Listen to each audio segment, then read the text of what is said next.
and a choice of listening. You can hear full commentary of Celtic against Dundee United on digital, online at BBC Sports Scotland, BBC Radio Scotland Extra on your smart speaker and on BBC Sounds. If it's open all mics you fancy, that'll be on BBC Sounds, FM and online. All the grounds, all the goals, all the news. This is Open All Mics from Sports Sound. From BBC Radio Scotland. Welcome to Open All Mics on BBC Radio Scotland. We've got a busy afternoon of action for you on Sports Sound. So much to look forward to. Leanne Crichton, Davy Martindale in the studio with me. We've got lots of chat from the two people in here this afternoon. Their thoughts on the big calls. VAR has played a big part over the past couple of weeks. Let's not get round the championship grounds. Let's first of all get to Derek Ferguson. An absolute cracker for you there, Derek. The top two in action. I think it's fair to say a surprise to see these two at the summit at the moment. Can I come back to just doing a remembrance for the guys that soldiers that sacrificed their life? Absolutely, Derek. We'll get back to you in just a minute. It's a big game there. Let's then get to Chip Young. He's at Firhill. Partick Thistle against Dundee. That should be a cracker there for you, Chick. Yeah, it's bedlam here in sharp contrast to the atmosphere, that's a respectful atmosphere. The Somerset Park with Derek. Partick Thistle 5th, Dundee 6th in this table, but you get a point here, you can go up and down anyway. It's an incredible week that's unfolded. I'll rattle through this team selection from Ian McCall. Team's not on the park yet, Kenny. Thistle go with David Mitchell in goal. Jamie Steadman remains on the bench. Jack McMillan, Harry Milne, Darren Brownlee, Kyle Turner, Stuart Bannigan, now the captain of the Jags, Anton Dowds, Cole McKinnon, Lee Hodgson, Danny Mullen, Aaron Muirhead, the starting lineup. On the bench, Messrs Sned, Lawless, Smith, Weston, Akinola, Fitzpatrick, Stanley, Lyon and Mackenzie. And Dundee go with Ian Lawler in goal, no Lesgins in goal for them. Lawler, Cammy Kerr becoming a bit of a cult hero at Dens Park. Tyler French, Brian Sweeney, Jordan McGee, Lee Ashcroft, George Mulligan, Luke McCowan, Paul McMurran, Derek Osai and Joe Grayson. Starting lineup on the bench for Dundee, Lesgins, Jakubiak, Byrne, Robinson, Rudden, Ben Williamson, Killian Sheridan, Max Anderson, Lyle Cameron. The referee here is Craig Napier, and of course no need to list a VAR official. It's normal times, good old days here. You'll be delighted with that, Chick Young. Let's then get to we'll go to Chris Doyle in a couple of minutes. Wraith Rovers against Hamilton Actors. We've heard from Alan Preston, that big game in League One. Davy Martindale in the studio with us this afternoon. Davy, you were involved in the Friday night game. We spoke last night. I actually had the stats. About a year ago to the day, Aberdeen played Hibs on a Saturday afternoon at 3 o'clock at the Tawdry. There were 16,400 at the match last night. Going back to the game a year ago, the attendance that night was 9,400. Now, some context there, Aberdeen were a poor run of form, but it certainly seemed to have worked last night. What was your experience of your game down at Rugby Park? I quite enjoyed the Friday night. I seen the figures from, was it the Hibs St Johnstone game? Was it Hibs St Johnstone done the Friday night as well with cheaper tickets? Listen, I think we've got to do anything we can to try and increase the crowd numbers coming into the game. It helps market the game, so I'm all for it.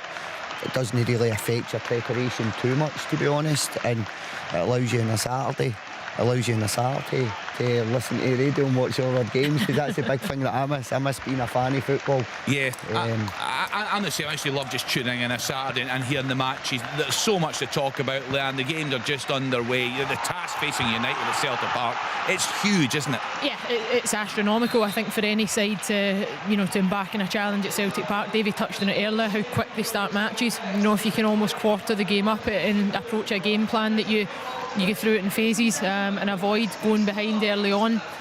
We've seen teams prove success over the years. Davies Livingston side being one that I watched last season made it very difficult. I think they got a point that day when Giamakis missed a penalty.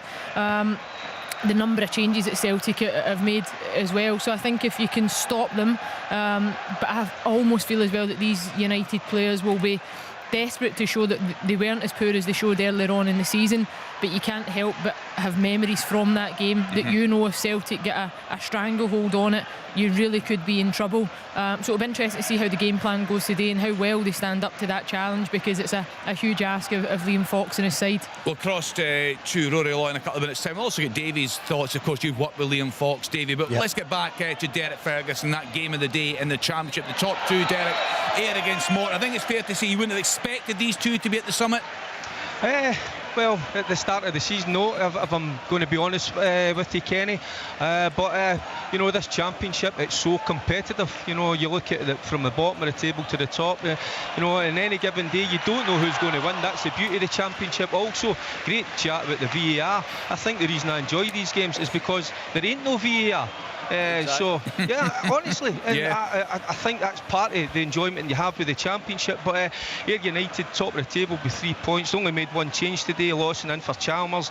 For Morton, Dougie Emery's side going good guns at the moment. They're unchanged from beating Inverness 4-0. So, and I tell you what, Kenny, what a crowd we've got in here at Somerset today. It's absolutely bouncing. So it is, and great to see it. Little, as we all know, old-fashioned ground, but to see the terracing full to the brim and a good support from Greenock as well with Morton. So hopefully the fans that are in here get what they expect, a good game of football and plenty of goals. Yeah, it's always a great league, the Championship. Let's then get to the Highlands. Inverness Cally Thistle against Arbroath. There for us, Ian Hall. Good afternoon, Ian. Good afternoon, Kenny. Third versus bottom in the Championship this afternoon. Go Wraith Rovers. The home side. Yeah, take it away, Chris. A fantastic finish. Dylan Easton, a man who's been on form since the start of the season for Wraith Rovers. As a cross across the box from Aidan Conley, it ricochets out to the corner of the 18-yard box, and Dylan Easton steps in on his right foot and bends it into the far top-hand corner. An absolutely fantastic goal, and 1-0 Wraith Rovers. Welcome to Open All Mics, Ian Hall. It's your debut today, so that's going to happen. Don't worry about that, Kenny. Don't worry about that. The home side, I'll just go back to the team news here for Cally Thistle. Billy Dodds makes two changes from last week's defeat to Greenock Morton. Mark Ridgers replaced by Cammy Mackay in goals. Nathan Shaw in for Stephen Boyd. Captain here in Somerset. Oh, it's a ball into the box. It's bobbled about a couple of times. I think it's Brad Young that's put it into the back of the net. Yeah. But I mean, what a start. It's a free kick, far left-hand side. It's whipped in. I think it's Akademi. He gets his head on it. Good save by the keeper. Then I think it just falls. I'll confirm that in a second. Looks as if it's Brad Young. Gets a head on it into the back of the net. Fantastic stuff there. Right back to you. And just the headline team news then. Yeah, Arbroath make one change. Scott Pazindu out through injury. In comes Kieran Shanks. 3 goalless draws in the last 3 games between these sides. Hopefully goals this afternoon. We certainly hope so. Derek Ferguson getting us underway. The early goal there for United, and of course that early strike for Dylan Easton for Wraith Rovers there. 1-0 up against Hamilton Accies. Let's then get to the early stages at Celtic Park. Rory Loy is there for us. All Celtic, Rory? Yes, so far they've started really brightly. Jota especially has been very good. Haksabanovic played a ball right across the face of goal. Lovely ball all the way through to Jota, who couldn't quite find the target with his effort. And Jota's in again here. He plays it across the goals. Haksabanovic, goal! Goal for Celtic!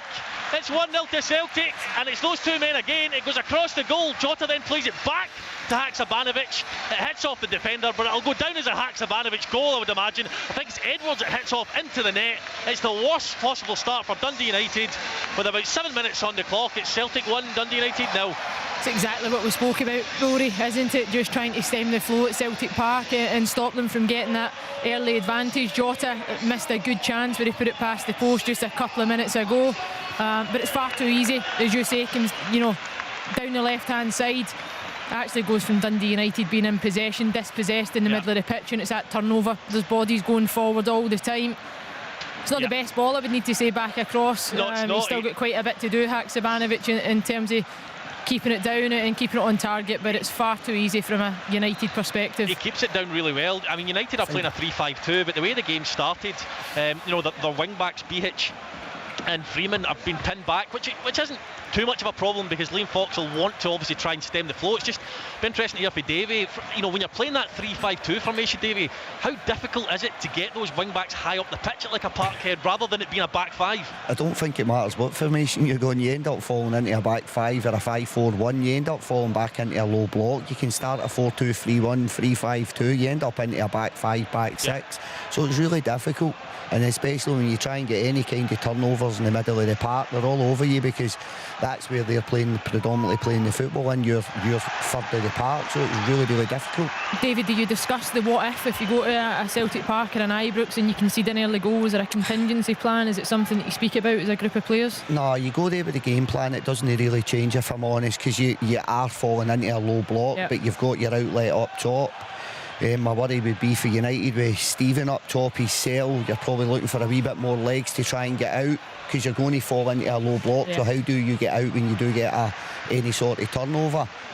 But it's difficult. It's a really difficult ask. And then when you go behind Leanne, it's difficult. The boys need to gather their thoughts, get themselves together again and stick to the game plan. Yeah, that's what I meant. Just that earlier game in the season, when you've conceded that amount of goals against a Celtic side, and you know that the early goal is vital, because it gives Celtic confidence as well. I think the longer the games go on against an old firm, they get frustrated. They're used to scoring early. They want chances early doors. When it doesn't come, they almost start to force it. But so far it seems like the game plan is spot on. It's very frustrating, because I've no doubt Foxy's worked on it during the week, trying to stop the ball in the wide areas. Potential, sorry David, just had a look at it just now, Rory. It does come off I'm going to say it's the back of his arm. His arm is slightly extended out from the body. For me, it's I think it's in the Celtic box. Yes, they're trying a penalty for Dundee United. Yes, I think it was Burnaby that came off the back of his arm. For me, it could be marginal, whether it's on the t-shirt line. Was it from the Stephen Fletcher header, Leanne? Yes, it was. Fletcher goes up for the header. Burnaby turns his back on it. It comes off the right arm. As I say, it's just on the t-shirt line. I'm not sure. I think he's went up for the first contact and the ball's went over his head, and as he's coming down. For me, it's not a penalty. It would be an interesting one, because Burnaby's got no idea that it's coming off him as if isn't it? It is. Again, you know, as Kenny explained, they're going to need to go back and look at the attacking phase of play. These handballs would drive you to distraction, would you not?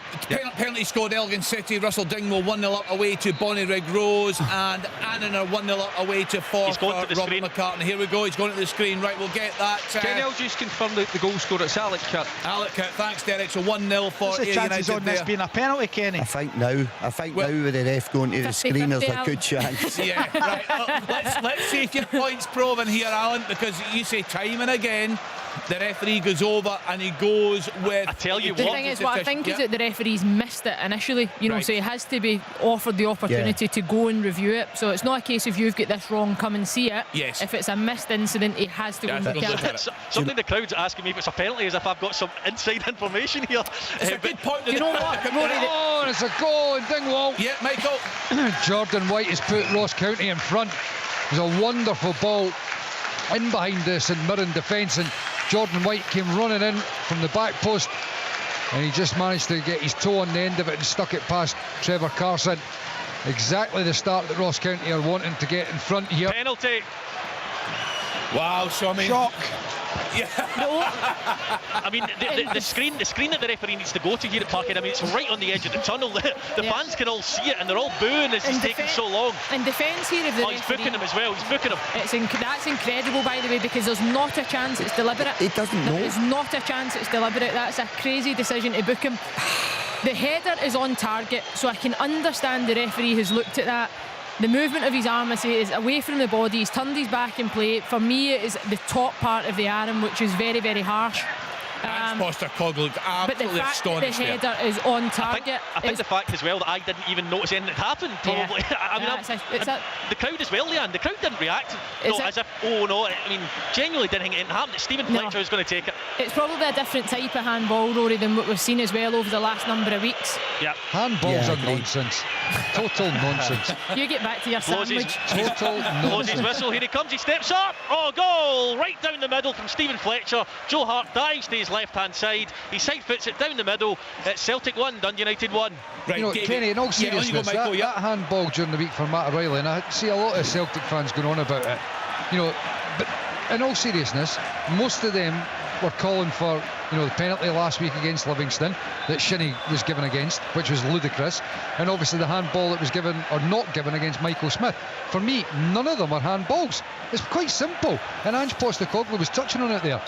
And I've said this for years, Kenny, as you well know. Yep.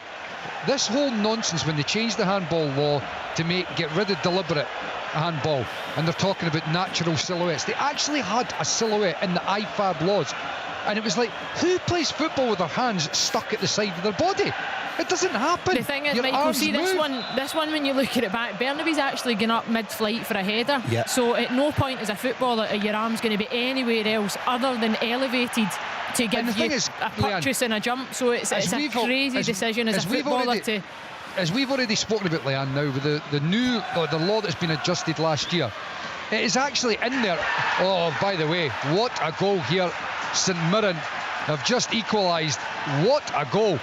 I'm trying to see, was it Strain that's taken it? Yeah, Was it Strain. What yeah, a free the kick. actual goal. But what a free kick.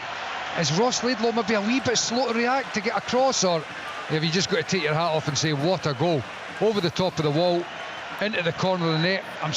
We'll get a look at it, Michael. Yeah, we're getting a replay now. I think maybe Laidlaw should be moving a little bit quicker. Possibly. We'll see it from this angle here, just behind. It's over the wall. He gets a hand to it. It's actually a good free kick. It's wall side, it's wall side. It's difficult. It's a great free kick. Up and down. Yeah, he does really well. He's been a good signing, Michael, hasn't he, Ryan Strain? Yep. I mean, well, for that free kick alone, you would say it's a good signing. I mean, that's a huge goal for St Mirren to get themselves back level so early on. Good goal, great goal. You raise a good point, Michael, and Davey's in the studio. Lan's looking at these decisions every single week in this studio. It's the big talking point, the handball rule. It's the one that causes the most debate. Because can I just interrupt here, Kenny, because the point is, right, that the handball, I think most people just think if it hits a hand instinctively, it's a penalty. The law got changed a couple of years ago, as I said, got rid of this deliberate handball, and then they butchered it. But the law actually now is alright, but most folks still don't understand it. I still don't think the referees understand it. If you, as you are talking about with Bernabe, that he jumps up and it hits his arm, then that's not a penalty, because his arm is there as a consequence of the movement that he makes, and it shouldn't be a penalty kick. Again, this one's going to be subjective though, Michael. People are going to debate it. You're going to need to get back to it being literally, if there is a handball inside the penalty area, it's a penalty. I think that's where and we are. It's not, because we've seen many decisions over the last number of weeks. The Michael Smith one wasn't, though. Yeah, well, I just think it's a given. So I think it's a nonsense. That's why I said it earlier. It's a nonsense. To take away it's not the debate properly. around it, you just need to say anything that hits harsh. a hand. But then what stops us debating it? Because no, but doesn't it? Because it's a Hamilton. Yeah, take it away. A great cross in for the left-hand side, and I'm just looking to see he's ghosted into the back post. Andy Winter, as he's come off the wide area, it's bounced 6 yards for goal, and he heads it down by the post. He's free in the box. He can head it in any side of the goal he wants, and he heads it by the post, and a massive miss for Hamilton. You'll never stop debating this, because if you were to just say if it touches your arm or a hand, it's a handball, then you've got players like what it looked like with James Forrest against Hearts. You run at the box, you flick it off a defender's arm, you get a penalty kick. That's a big thing now, Davey, isn't it? I think that's happening now. I think you can see it a lot. If a cross is not on, a man's not on the box, or try to dummy the player so the player's arms come out and then they try and hit the ball off the arm. But again, it's just soon being creative with the rules, isn't it? Yeah. But Kenny, you've got to watch it. If you watch English Premier League or any of the top leagues, the defenders in the box now put their arms behind their back. That's natural. That's the big I know, one for I me, mean, Alan. that's what's resorted to, Michael. That's what they've resorted to doing. But Biscuits, you need to, because what's your natural reaction if somebody's going to thump a ball at you? No, you're going to turn and your hand come up. It naturally does that to protect yourself, and that's what the guys are talking about. But if it does hit your hand in the ball, and doing that and those actions, they're going to give a penalty kick. So that's why you're talking about Hamilton. Yes, Chris. One each here at Starts Park. A fantastic turn. It's Jean-Pierre Tehe up front. He rolls the centre back, O'Riordan I think it is. Just uses his strength, gets out from under his feet, and Jamie McDonald dives at his feet and he clips it up over the top of him into the back of the net. 1-1 here at Starts Park. 2 goals in the English Premier League. Brighton and Hove Albion went 1-0 up away to Wolves. Wolves have equalised there, so 1 apiece in that game, and we've brought you all the goals right across Scotland this afternoon. Let's get to Alan Preston. Alan, we gave this one the big build-up at the Falkirk Stadium. Who's dominating the early stages? The fans. The game's poor. fans are brilliant, and something that really gets on my nerves nerves, honestly. We're in November. It's not that cold, but I've got a young Kai Kennedy, short sleeves and gloves. Don't get it. Oh, got a goal! Got a goal for Morton. It's Katongo, back post. It's a deep corner kick. They'll come to the front post. They drag them, and it's Katongo just peels off. Don't know who it is. He's peeled off, but he's got up above him at that back post area and headed it strongly into the back of the net. So Morton reply. One each. Man City are 1-0 up at home to Fulham. Juan Alvarez with a goal there. Yes, Derek? Yeah, no, the top with the VAR with Kenny Clark, it was brilliant. Also, I realised that I don't drive right. I thought it was a good example that he gave there. Yeah, and I took it on board. I'll certainly do that when I'm heading up the road tonight. Yeah, it was a good debate. Davey, what about the players? How are they finding it? I think you've got to coach them. It's difficult speaking to the players about going out defending your 18-yard box with your hands behind your back, but you're looking at players that have been getting coached for 25 years plus. That's not been how they've been coached, so we're trying to get that in the mindset of the players. You go back to the Dundee United penalty, it's very, very difficult for the left back to jump. He's jammed, he's missed the first cross, but he's on his way down when the ball hits his hand. But as Leanne says, I think it's a header on target, Leanne. Really good save. Sorry, David Jota with a bit of magic on the touchline. Cuts inside, or cuts back, swings a perfect ball in for Giacomakis, and it's right on the forehead, and it's a good reaction save from Mark Barighetti. Probably should do better. Yeah, he should do better. That's a great delivery, as you say. Jota just working those feet again, the in-swing and delivery. But anywhere else in the goal, I think then it is a goal, but it's very much towards the goalkeeper, but take nothing away, still a good save. Davey, what are you going to do during the World Cup? Are you giving the players time off, or what are you doing? Yeah, boys are getting a wee bit of time off. Then we go down, we play QPR at Loftus Road, and then we get away to Turkey for 7 days. We're in a wee tournament with FC Bati and a team, I think they're called Salernitana for Serie A. Oh yeah, so we've got some good games. Stennismuir 1-0 up at home to East Fife. Ross Philp with a goal there. Very high 20 foot minutes. Craig Sibbald, Leanne, Davey, you might want to take a look at this one. The fans are in uproar. It did look high. There's Kenny Clark. Yeah, it does look high. We'll get a rerun of it. Just seen it in real time just now. Giacomakis is down holding his stomach. Is there any complimentary tickets for that wee tournament in Turkey? Yes, there are. I'll put you down. Cheers, David. Cost you $2,000 to get there. Yeah, we're looking forward to that when we're just seeing the replay now, Leanne. Yeah, the ball just sits up. I'd need to say both players are high initially. When he studs up, Sibbald, it looked a little bit like that. Yeah, he studs it up. He does play the ball, I would need to say. It's on the way down, I think he catches Giacomakis.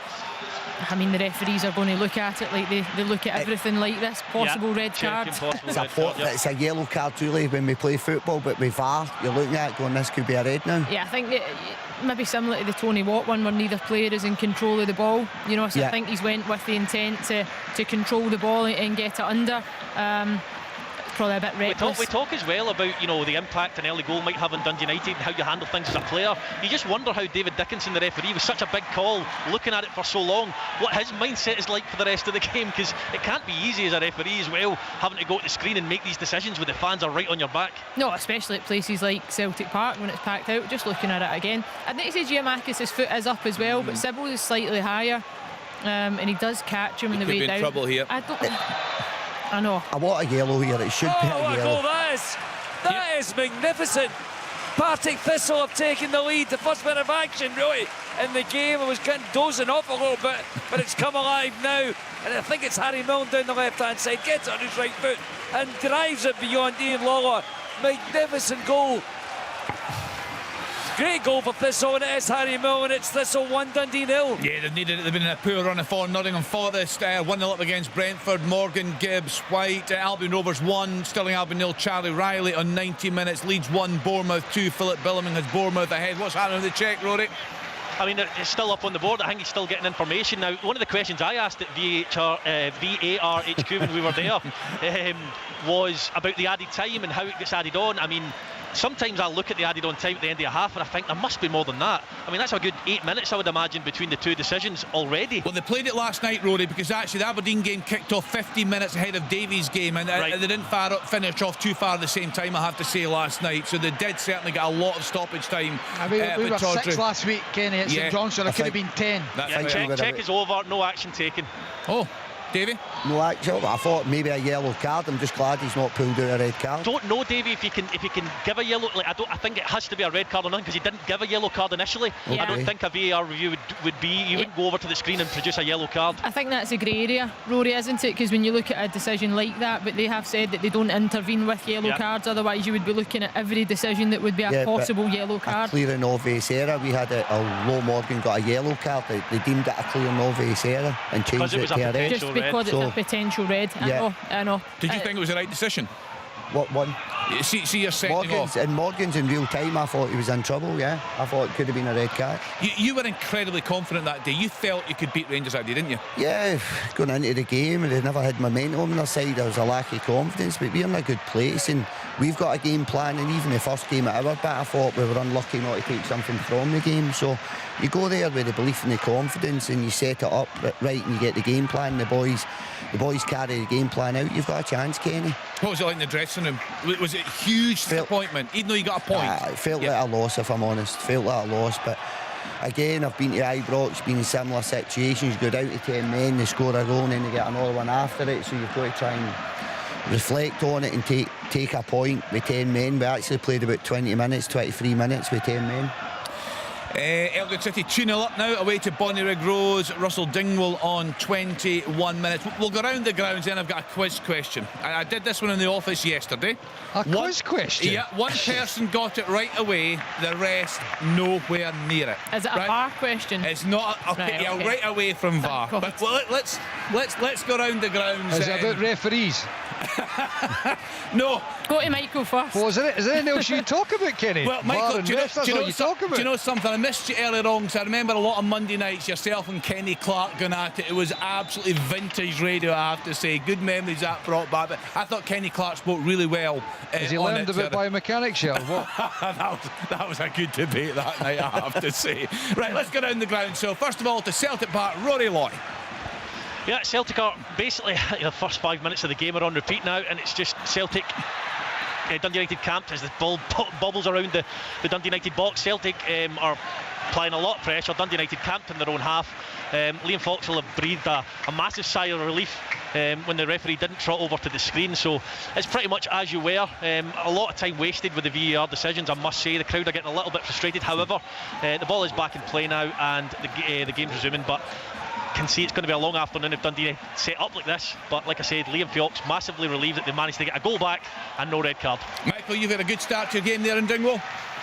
Yeah, listen, it's 1-1. It's not really either side getting themselves in the ascendancy now, as Ross County are just on attack. Dander's down the left hand side. Gogic manages to just usher him out. Ross County got themselves in front, and they'll be disappointed that they conceded so quickly after that, because the position they're in, they want to try and they need to try to get themselves in front and consolidate. As I'm saying that, their captain Jack Baldwin's gone down for the second time in this opening stages. He's clearly feeling something. I don't know whether it's a muscular injury or not. Looks like he's maybe stretching his hamstring out, and that would be a big blow if he was to go off. So 1-1 here at Victoria Park and Dingwall.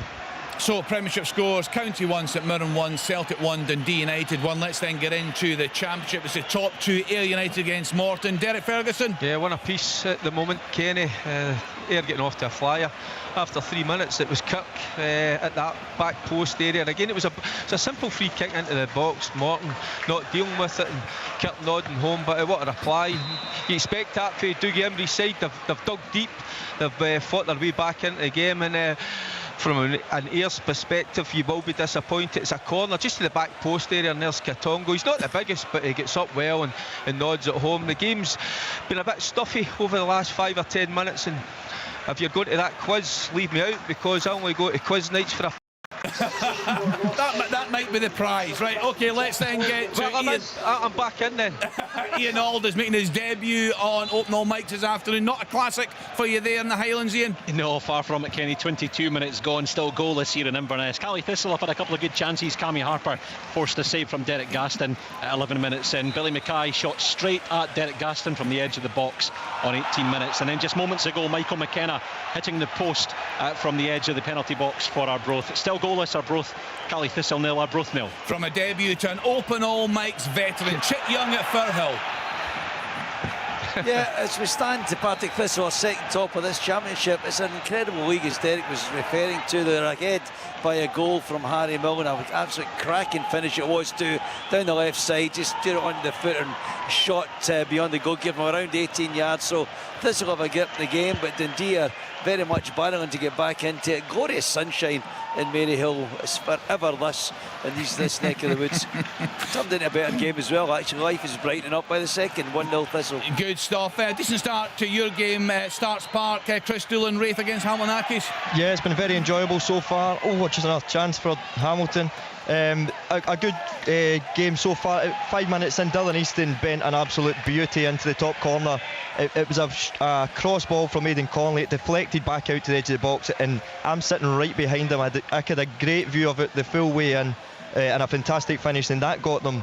It basically set the tone of the game. But against the run of play, Andy Winter headed at the back post. He had a huge chance. He should have taken it 6 yards out. You thought that was maybe their one and only chance they were going to get, because Wraith was so dominant.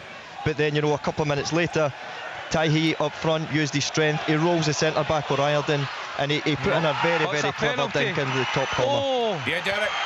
Oh, I think that should be a penalty kick. It's Akinyemi using his power, his strength, and he's up against Beard, and I think he holds him down in the end, because Beard is struggling, as I say, with that power and that strength. Akinyemi, I thought it was a penalty kick. He's just inside the box, but the referee, and he's had a good game up to now, it's Ewan Anderson. He wasn't having any of it, but I thought it was a penalty. So Ayr 1, Morton 1, Inverness 0, Arbroath 0, Partick Thistle 1, Dundee 0, and Wraith 1, Hamilton Accies 1. Kenny. I cannot believe that you guys in the studio are not more incredulous at that handball at Celtic Park. I've just seen that. That is absolutely horrific for the officials. That's horrific. How can you give a penalty against Bernabei for that? I won't name them, Michael, but I've had a fellow pundit who thinks it is a Stonewall penalty. I know, because he sent me the flaming video. Oh, I never said he. Don't you start outing people on air. Well, clueless. That's what he's saying to me, that I'm saying it's never a handball. That is horrific. That's horrific. What's more strange about it is the fact that he deems it deliberate. Unless he thinks it's denying an obvious goal scoring opportunity, which I'm not convinced it was either. No. Well, here's the thing, right? Handball law, if your arm is outstretched like that as a consequence of the body movement, it is not a handball. Well, how can you give that as a handball? Well, that is incredible. Do you know, Davey agrees with you. He was shaking his head in the studio, and one thing that VAR has provided is really good post-match interviews, no matter what happens, I think, in this game today. Ange Postecoglou of strong comments on this. The big game in League One is Falkirk against Dunfermline. Alan Preston, the early stages there. Just get back to the debate. There's nothing happening here. I've wrote nothing down. Simple as that. Honestly, dreadful. Right, really okay. Poor. In League One then, Clyde 0, Airdrie 0, Falkirk 0, Dunfermline 0, FC Edinburgh 0, Queen of the South 0, Kelty Hearts 0, Alloa 1, Montrose 0, Peterhead 0, and in League 2, Albion Rovers 1, Stirling Albion 0, Bonnyrigg Rose 0, Elgin City 2, Dumbarton 0, Stranraer 0, Forfar 0, Annan 1, and Stenhousemuir 1, East Fife 0. And in the English Premier League this afternoon, Leeds 1, Bournemouth 2, Man City are down to 10 men. Fulham have just equalised, so 1 apiece there. Nottingham Forest 1, Brentford 0, and Wolves 1, Brighton 1. The tea time kick-off there is at Goodison, 5:30, Everton against Leicester City. So let's get back. Rory Lloyd, Celtic Park, Dundee United. It looked ominous for them early on, going a goal behind after just 6 minutes, but right back into it. Yeah, absolutely. Sorry, Rory, huge chance here for Wraith Rovers. Kyle Connell comes out and takes a long throw, which I still find hilarious that a striker comes out and takes the throw, but I can see why. He throws the ball about 35-40 yards. Right in, it misses everybody. It goes out at the back post. Aidan Conley sets it, and I can't see who it was. I think it was maybe Spencer from midfield. Smashes a shot going flying in the goal, and Smith tips it over the top. Still 1 each here at Starts Park. Rory, Celtic Park, what's happening? Yeah, not a lot. I mean, we've played 31, well, it's 31 and a half minutes on the clock. I reckon we've actually played about 20 minutes because there was another stoppage there as Mark Birighitti, the Dundee United goalkeeper, went down. A ball was fed in behind and he looked to come out and get it. And the centre-back, Ryan Edwards, has absolutely pummeled into him and cleared the ball, which, to be fair, if you've got any kind of risk in your mind or you think the keeper might not be getting there at Celtic Park, you just get rid. But it came as a consequence to Mark Birighitti, who was down for a good few minutes. So there's not a lot happened since you were last with McKennie. And it's still Celtic 1, Dundee United 1. It's a thing that a lot of people have spoke about, Rory, isn't it? The stop-start, and certainly when you look at Celtic and the way they've played this season, or the way Ange Postecoglou has them playing, the way the ball boys get the ball back in so efficiently, it does stop the flow. You know, it kind of halts their play, if you like, and kills the tempo of the game. Albeit it's not been a particularly enjoyable spectacle so far, and I think a lot of that has been down to VAR. Right, here's a quiz question, right? Producer Callum got this within 5 seconds yesterday. Everyone else was absolutely hopeless, right? So, the name of one club in senior British football starts with 5 consonants. 5 consonants. Which club in British senior football? I've heard it before, Kenny, so I'll say myself out. Very honest, Rory. I need 30 seconds. I've heard it before as well. I'll just sit out. We could all say that, Rory. Come on, give it a go. Derek, there's a pint in the line, so come on, who's first to get this? Have a think. I think it's a cracker. Annan Athletic are 2-0 up away to Forfar now. Tommy Goss with a goal there on 33 minutes. Kenny, I know the answer, but I'll not shout out so everyone else can get it. Who do I believe now? So that just leaves Davey and I in the studio with Kenny. I think we're snookered. Right, we'll get to it in just a minute. Michael, that game at Ross County, we spoke about how big it is, certainly for County. What's happening in that game? Any other goal chances? No, not really. There's been, both sides have been getting up to the sort of final third, but they've not been able to really penetrate the opposition and get any more efforts on goal. Carson and Laidlaw have been pretty redundant so far, other than, well, here we go, Dander's on the edge of the box, he's got an opportunity, he's not, back to White, and he sticks it over the bar. I tell you, I think for me, when Dander got the ball... it's in! It's snuck in! It's a goal for Celtic! And I think it's Haksabanovic. I think it's his second of the game. It's snuck in. Birighitti gets a big hand to it, tips it onto the post, and it just sneaks over the goal line. It came from a second phase of a corner. It was fed back in by Taylor. I think it was Giamakis possibly headed it down, and Haksabanovic finds the bottom corner in the end, and it's Celtic 2, Dundee United 1. Does Birighitti... Kenny, do you want me to genuinely give you the name, or do you want me to sit it out? Sit it out. Rory's an honest lad. He's just messaged me. He's bang on. Yeah, producer Cal's not honest because he's definitely heard that before. Can you ask Michael to text the message? I think we've all got it. I think how could you not get it? Right, go for it, Chip. You tell us. Well, Crystal Palace. That's the one. Well done, Chip. I thought it was a decent question. I didn't get it, I have to say, when I heard it. Right, okay. You went. Your schooling, Kenny, wasn't as good as the rest of us. It wasn't great, to be fair. I mean, you've got to be disappointed in your keeper there, Davey, have you not? I think so. I think he took a bad one off of Edwards, so I don't know if that's maybe the wee impact when I'm getting down to that one, but he had a hand to it, so you'd expect it to be a bit stronger. Yeah, he almost looks as if he's taken by surprise that the shots come, but I think Haksabanovic was teeing it up as it was travelling in the air. Certainly a poor one from Birighitti. Wolves are 2-1 up at home to Brighton Hove Albion. Ruben Neves there on 35 minutes. Alan, I have to say, it's disappointing. We've not had a lot from you in the programme. As you say, the game's not lived up to the big build-up we gave it. Yeah, it's been poor. The crowd, the Dunfermline crowd, were still coming in, Kenny, at 3:15, such as the lack of seats that have out here. Honestly, it's packed. The fans have been brilliant, but so far the players have not got up to the pace of the game. It's been a midfield battle. There's been a lot of fouls conceded in there, and there's been shots from 30-40 yards flying well over the top of the bar.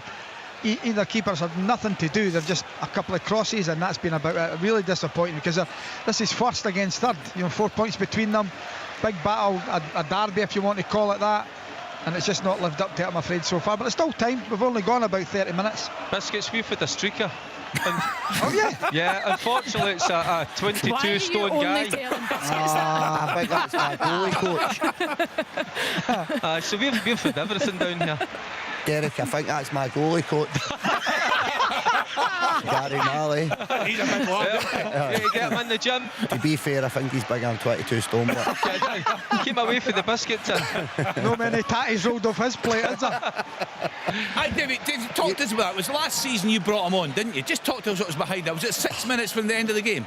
Yeah, no, it was a wee bit longer. Goal! Right. It's a second for Thistle. Saved. And I think again it's Harry Milne at the far post.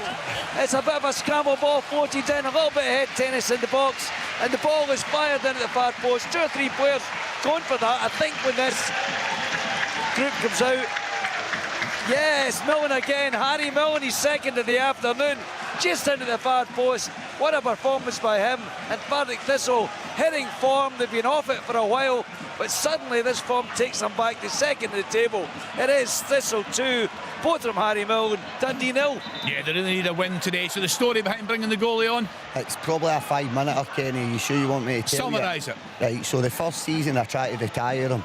The last game of the season at Motherwell, we're down 2-0 in 20 minutes.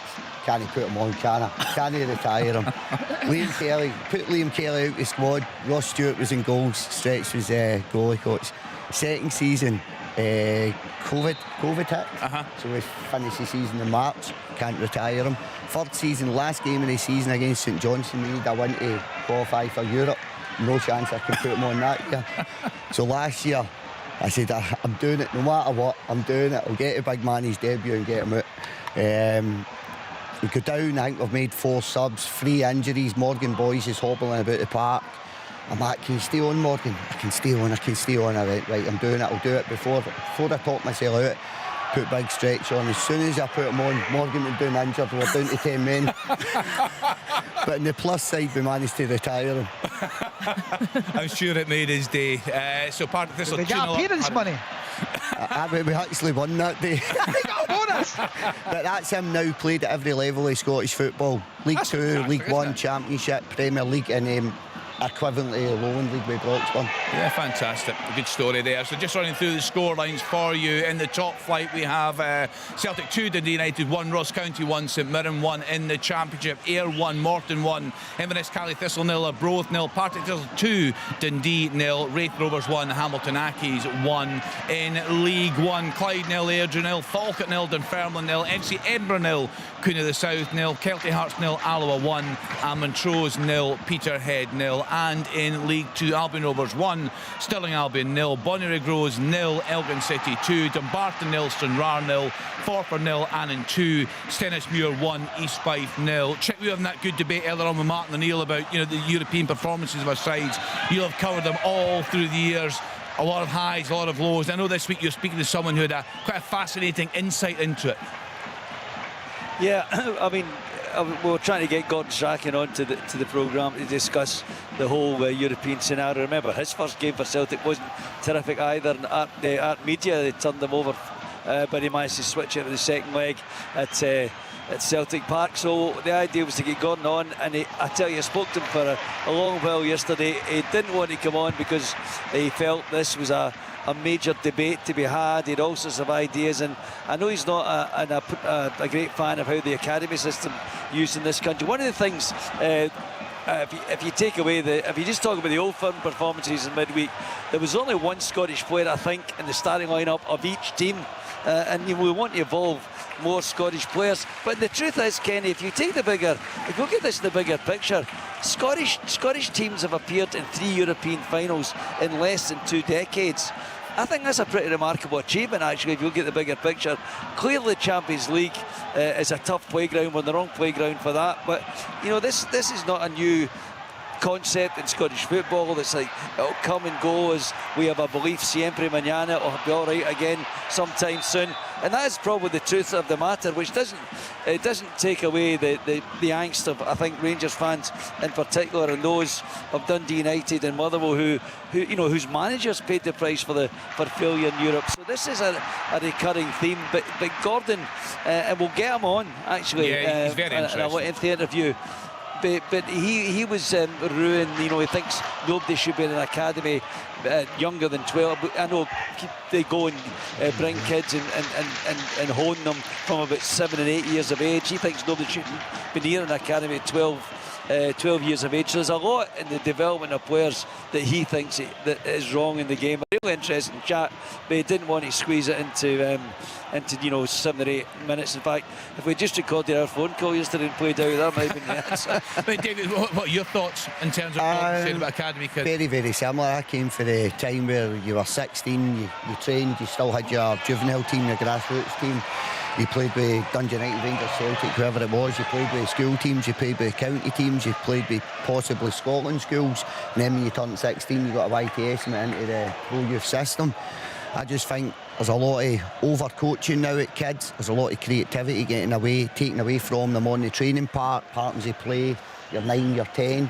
Go and let them be creative, go and let them enjoy playing football. So for me, I think Gordon's got a huge point. David, it's a dropout rate as well. Do you think the dropout rate is ridiculous from every club?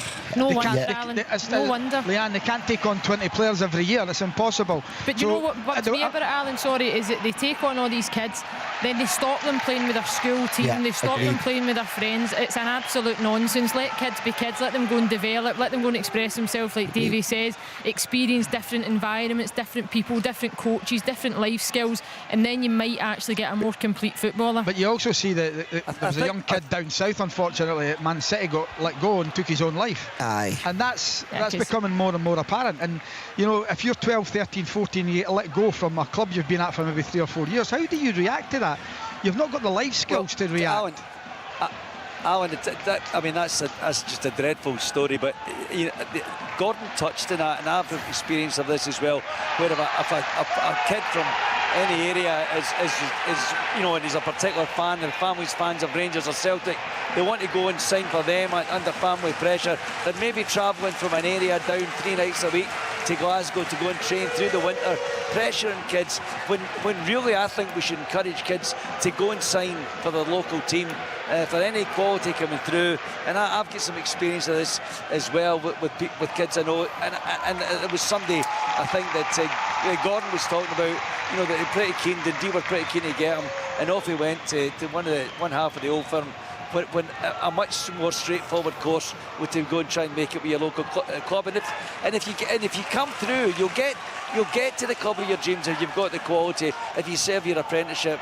And I think that's something that that has to be looked at as well. I'm sure Davey would they should also make it clear to parents, Chick, how unrealistic it is and what the percentages are of kids that actually make it coming through an academy system, and that might then dictate the decision. But ultimately what you've got is big clubs that sell them this dream, as Alan touches on. They don't prepare them for what happens if you don't make it. Also, I think a lot of footballers have a perception that if you don't make it at a big club, you've not made it in football, and actually that's not true. You can have an incredible career in the game, playing at different levels of football, creating wonderful memories that actually again make you a more complete human being. But I don't think we sell that side of the game to footballers. It's you either go and make it at Rangers or Celtic, or you've not made it at all.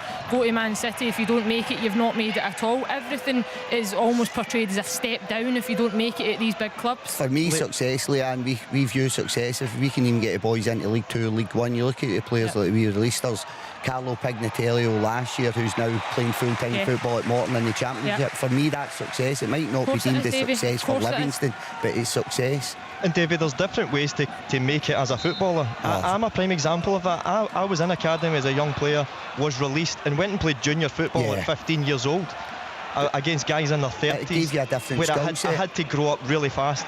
Yeah, you see all the studies. I think the be all and end all was we need to get 10,000 hours into these kids, and we've done it via an academy. For me, the 10,000 hours have to be in different environments, not just an academy environment. Go and play with your school team, go outside, play in the scheme with your pals, play the different areas you stay against, different areas. That's how we all learn. You find solutions. As young players, Davey, young players need to understand that football is a game of opinions. One person's opinion will be different. So some people will like you as a player, some will hate you, managers will like you, some won't, some will release you, but it's a game of opinions. So if you let that affect you as a young player, you won't get anywhere because you let it affect you. If you just roll your sleeves up, go a different route, maybe have it in your belly that you want to prove that you can do it, then anything's possible. And like I said, I was a young player at 14, 15 who left academy football and went and played with men, and then I ended up playing in the Premiership. Listen, guys, with the perfect example, Lewis Ferguson in the programme, talking about his journey, and look at the success he has got now. We're approaching half-time. We've got a half-time whistle there somewhere. Half time here at Starts Park. Wraith Rovers 1, Hamilton 1. 5 minutes added on at Celtic Park. I was expecting a little bit more, but 5 minutes was the very minimum I would expect. Half a call there from Cameron Carter-Vickers for a penalty, but for me it was never a penalty. I don't know if the guys got a chance to see it. Have we look at that? Jim Newlands on Twitter, loving hearing Davy Martindale on Sports, and got to be one of the most chilled out managers. And here's the bit in brackets, a crucial bit, away from the dugout in the game today. You're hoarse after most games, you know? Aye, see when he said the most chilled out, I'm glad he put in away for the dugout there. Yeah, we enjoy watching the touch. I want to speak to you later in the programme as well, Davy, about the success you've had, top 6 again as things stand, but you are never quoted in terms of managerial vacancies when they come up. I'd like to get your thoughts on that. We'll do that in the second half on Sports Sound this afternoon. So approaching half time there at Dingwall. Michael Stewart, what's happening? Still 1-1 here, Kenny. There's not really been any more opportunities or shots on goal or anything to note. It was a bright start for both sides. Jordan White got the first goal, obviously, and then Ryan Strain with a wonderful free kick. And it's teams have just huffed and puffed a little bit. It's not as if it's been a bad game, but there's not been any real goal mouth action since the equaliser went in. Half time at Falkirk, both teams are doing well 0-0. Thanks, Alan. Wolves 2, Brighton and Hove Albion 2. And half time at Firhill. It's Thistle 1, Dundee 1. Oh, no, it's not. What am I talking about? It's a goal. I thought you said 2-0. An absolutely bizarre goal here in Dingwall. A bizarre goal. I think it's Ethan Errihan who's put it in the back of the net. Mark O'Hara. But I'm not sure if it went in. Yeah, Harris certainly celebrating. We'll see. He whether headed it drops it down at the back post.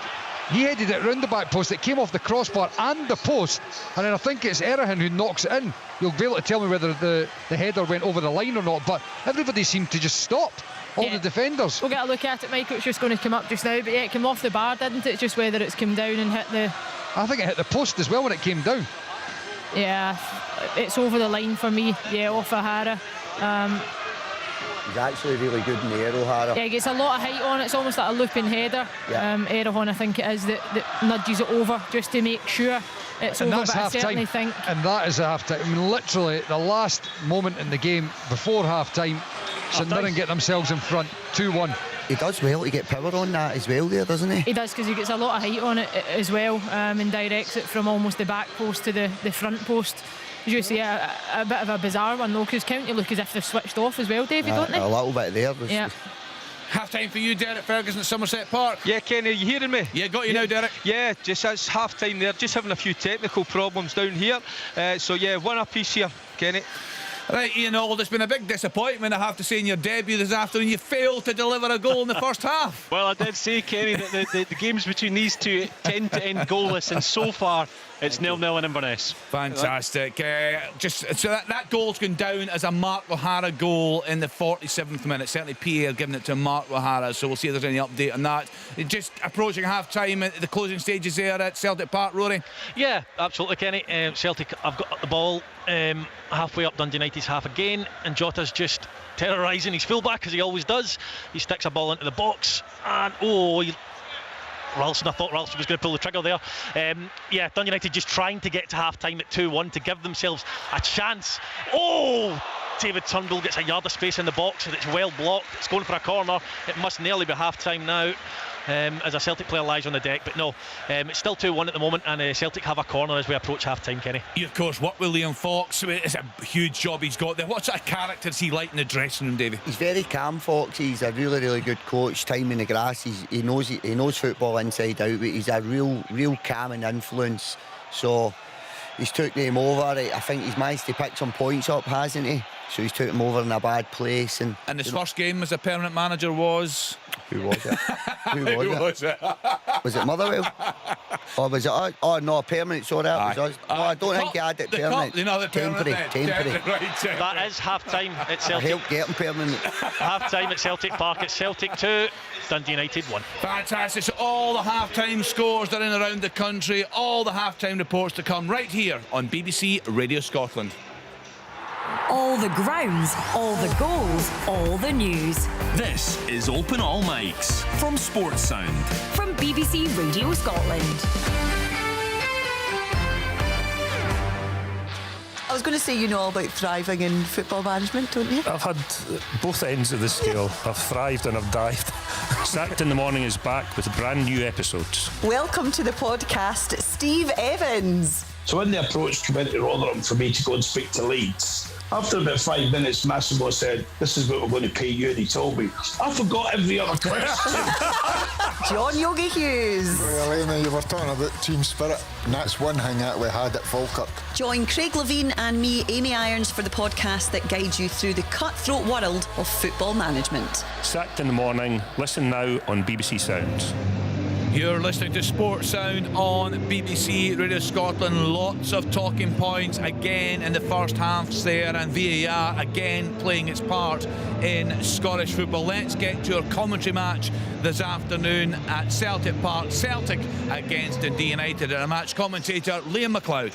Don't know how many hours you want to discuss VAR with Kenny this season. You had an hour in the first part of the show today, and again it's come to the fore this afternoon. Celtic led this one pretty early on. It's the goal Dundee United dreaded, having shifting 9-2 the champions at the end of August. Sad Haksabanovic with his first for the club. It was well worked by Celtic. Jota whipping the ball in. Haksabanovic met it at the back post, and he'd enough power in it to force it into the net via a defender to give Celtic the lead. Just a few minutes later, United up the other end of the pitch, there was a header from Stephen Fletcher. Initially we thought, what a chance, what an opportunity for Fletcher. Hasn't taken it. It was blocked on the 6-yard line. It was given a VAR check, possible penalty check, which was eventually given after a good couple of minutes of stoppage against Alexandro Bernabei. Looked pretty harsh. He had his back to the header as well as it bounced off his hand. No question it's come off his arm, having looked at the replays. He was booked as well. Stephen Fletcher smashed the penalty down the middle to draw United level. They look a lot more organised. They were 4-0 down at half-time in the previous meeting this season, but they are behind again. Haksabanovic, quick-fire double today as he has shot at goal. Giakoumakis did well to get a header onto it and work it into the Montenegrins' path. But really, Birighitti should have done better than the United goal. Barely got a touch to it as it bounced off the post and trickled over the line and into the net to restore the Celtic lead. Packy, there was also a VAR check for a possible red card against Craig Sibbald that went the United midfielder's way. But once again, it's the video assistant and the intervention of that's it's got the supporters around you talking to you. Yeah, they are actually talking to me, trying to find out, was it a penalty or was it not? Or for me, if you jump trying to head the ball, you've got to use your body to try to get momentum. The ball was flicked away from him, his hands behind his back. Okay, the ball is going in goal direction and it hits his arm. Was it a handball? Was it deserved of a penalty? That's a debate. But the other thing that I've got to say is the yellow card. How can you give a yellow card to a player who has got his back to the ball and he doesn't actually even know where the ball is? It's not intentional stopping the ball. That to me is the biggest crime in that incident. The second one, I'm not sure if it was. It could have maybe been a free kick, but it certainly wasn't a send off. But the VAR calls it as a potential red card when it maybe could have been a free kick and maybe a booking, but that's not for VAR to get involved in. Yeah, the referee didn't even give a free kick for the possible red card that was checked. There was no booking even for Craig Sibbald. Of course, they can't do it for yellow cards, but they did check for a red. The one thing you would say, Kenny, and I'm not sure what Rory was saying in Open All Mics, is that if the Michael Smith one a couple of weeks ago at Tynecastle isn't a penalty, then this one isn't a penalty. They're either both or they're neither. But anyway, half-time, Celtic lead 2-1. That's a good point, Liam. We talk every week about consistency. Certainly the opinion from Rory and from Leanne and Davey in the studios, that was a very, very harsh call. And like you guys, they could not understand the issuing of the yellow card there. Let's then get to Dingwall Ross County against St Mirren there for us. Michael Stewart. Hi Kenny, yep, it's 1-1, sorry 1-1, it's 2-1 here at half-time with St Mirren taking the lead just before half-time. Ross County obviously starting the day bottom of the table, and they managed to get themselves in front after 10 minutes through Jordan White. It was a lovely ball into the box and Jordan White came in at the back post and knocked it past the outcoming Trevor Carson. Unfortunately for County though, they were only able to hold on to the lead for about 3 minutes when Ryan Strain was able to curling a wonderful free kick into the top corner to get the away side level after about 15 minutes. And as I just mentioned there, both teams huffed and puffed. They didn't really create any opportunities as the half went on. But then injury time in the first half, it was Mark O'Hara. As the corner came in, he rose high at the back, looping header over the goalkeeper, came off the crossbar and perhaps even the post, just over the line. Ethan Herahan came in to knock it over just to make sure, and St Mirren managed to go in at half-time 2-1 up here in Dingwall.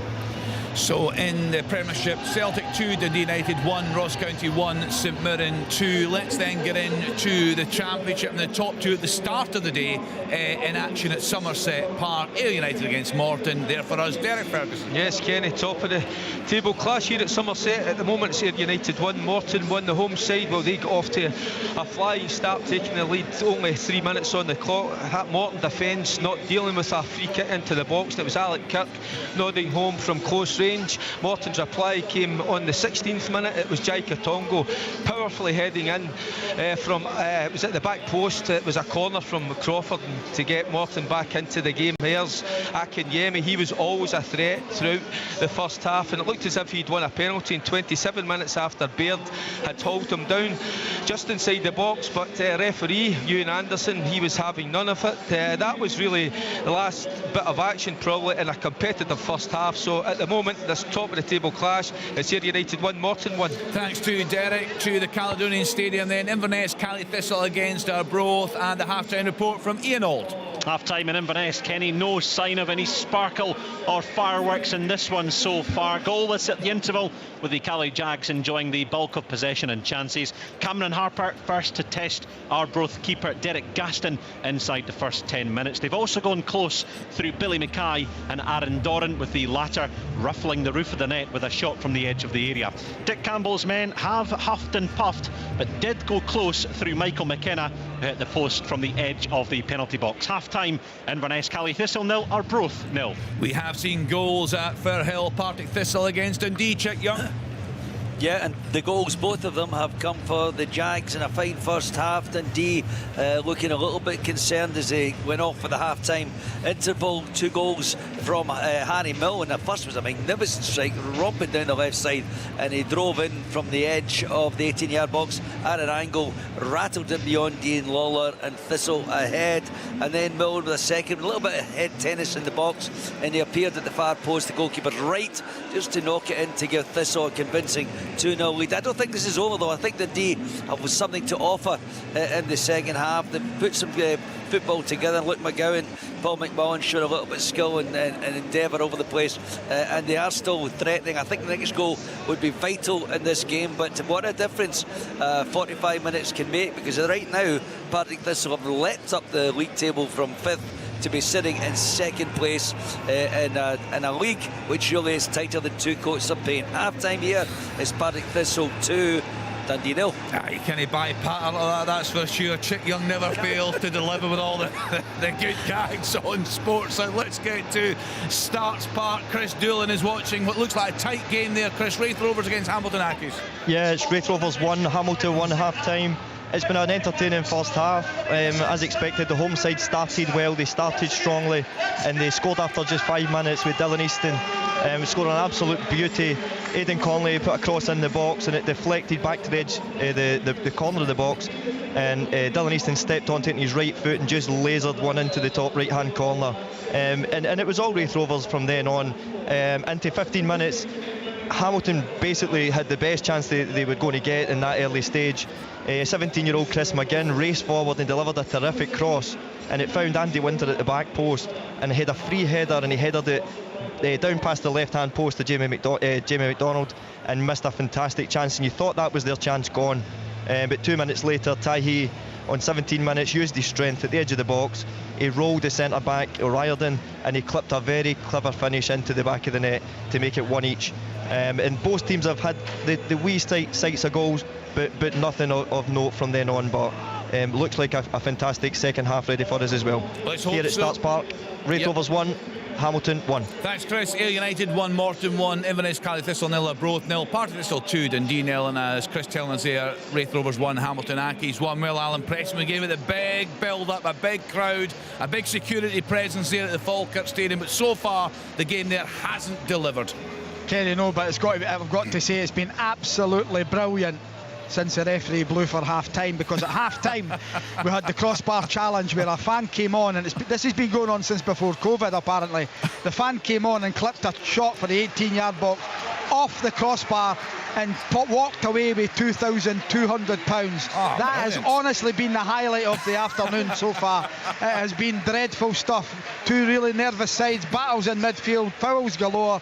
No quality on show so far. 0-0 at half-time. So in League 1, Clyde 0, Airdrie 0, Falkirk 0, Dunfermline 0, FC Edinburgh 0, Cooney of the South 1, Kelty Hearts 0, Alloa 1, and Montrose 0, Peterhead 0. And in League 2, Albion Rovers 1, Stirling Albion 0, Bonnyrigg Rose 0, Elgin City 3, Dumbarton 1, Stranraer 0, Forfar 0, Annan 2, Stennismuir 1, East Fife 0. And in the English Premier League, Leeds 1, Bournemouth 2, Man City are down to 10 men, 1 apiece at home to Fulham. Forest 1, Brentford 1, Wolves also down to 10 men. They're drawing 2 apiece with Brighton and Hove Albion. So all the scores to come. Time now again for the action getting underway, and a choice of listening on BBC Radio Scotland. You can hear full commentary of Celtic against Dundee United on digital, online at BBC Sports Scotland, BBC Radio Scotland Extra on your smart speaker, and on BBC Sounds. If it's open all mics you want, that will be in BBC Sounds, FM and online.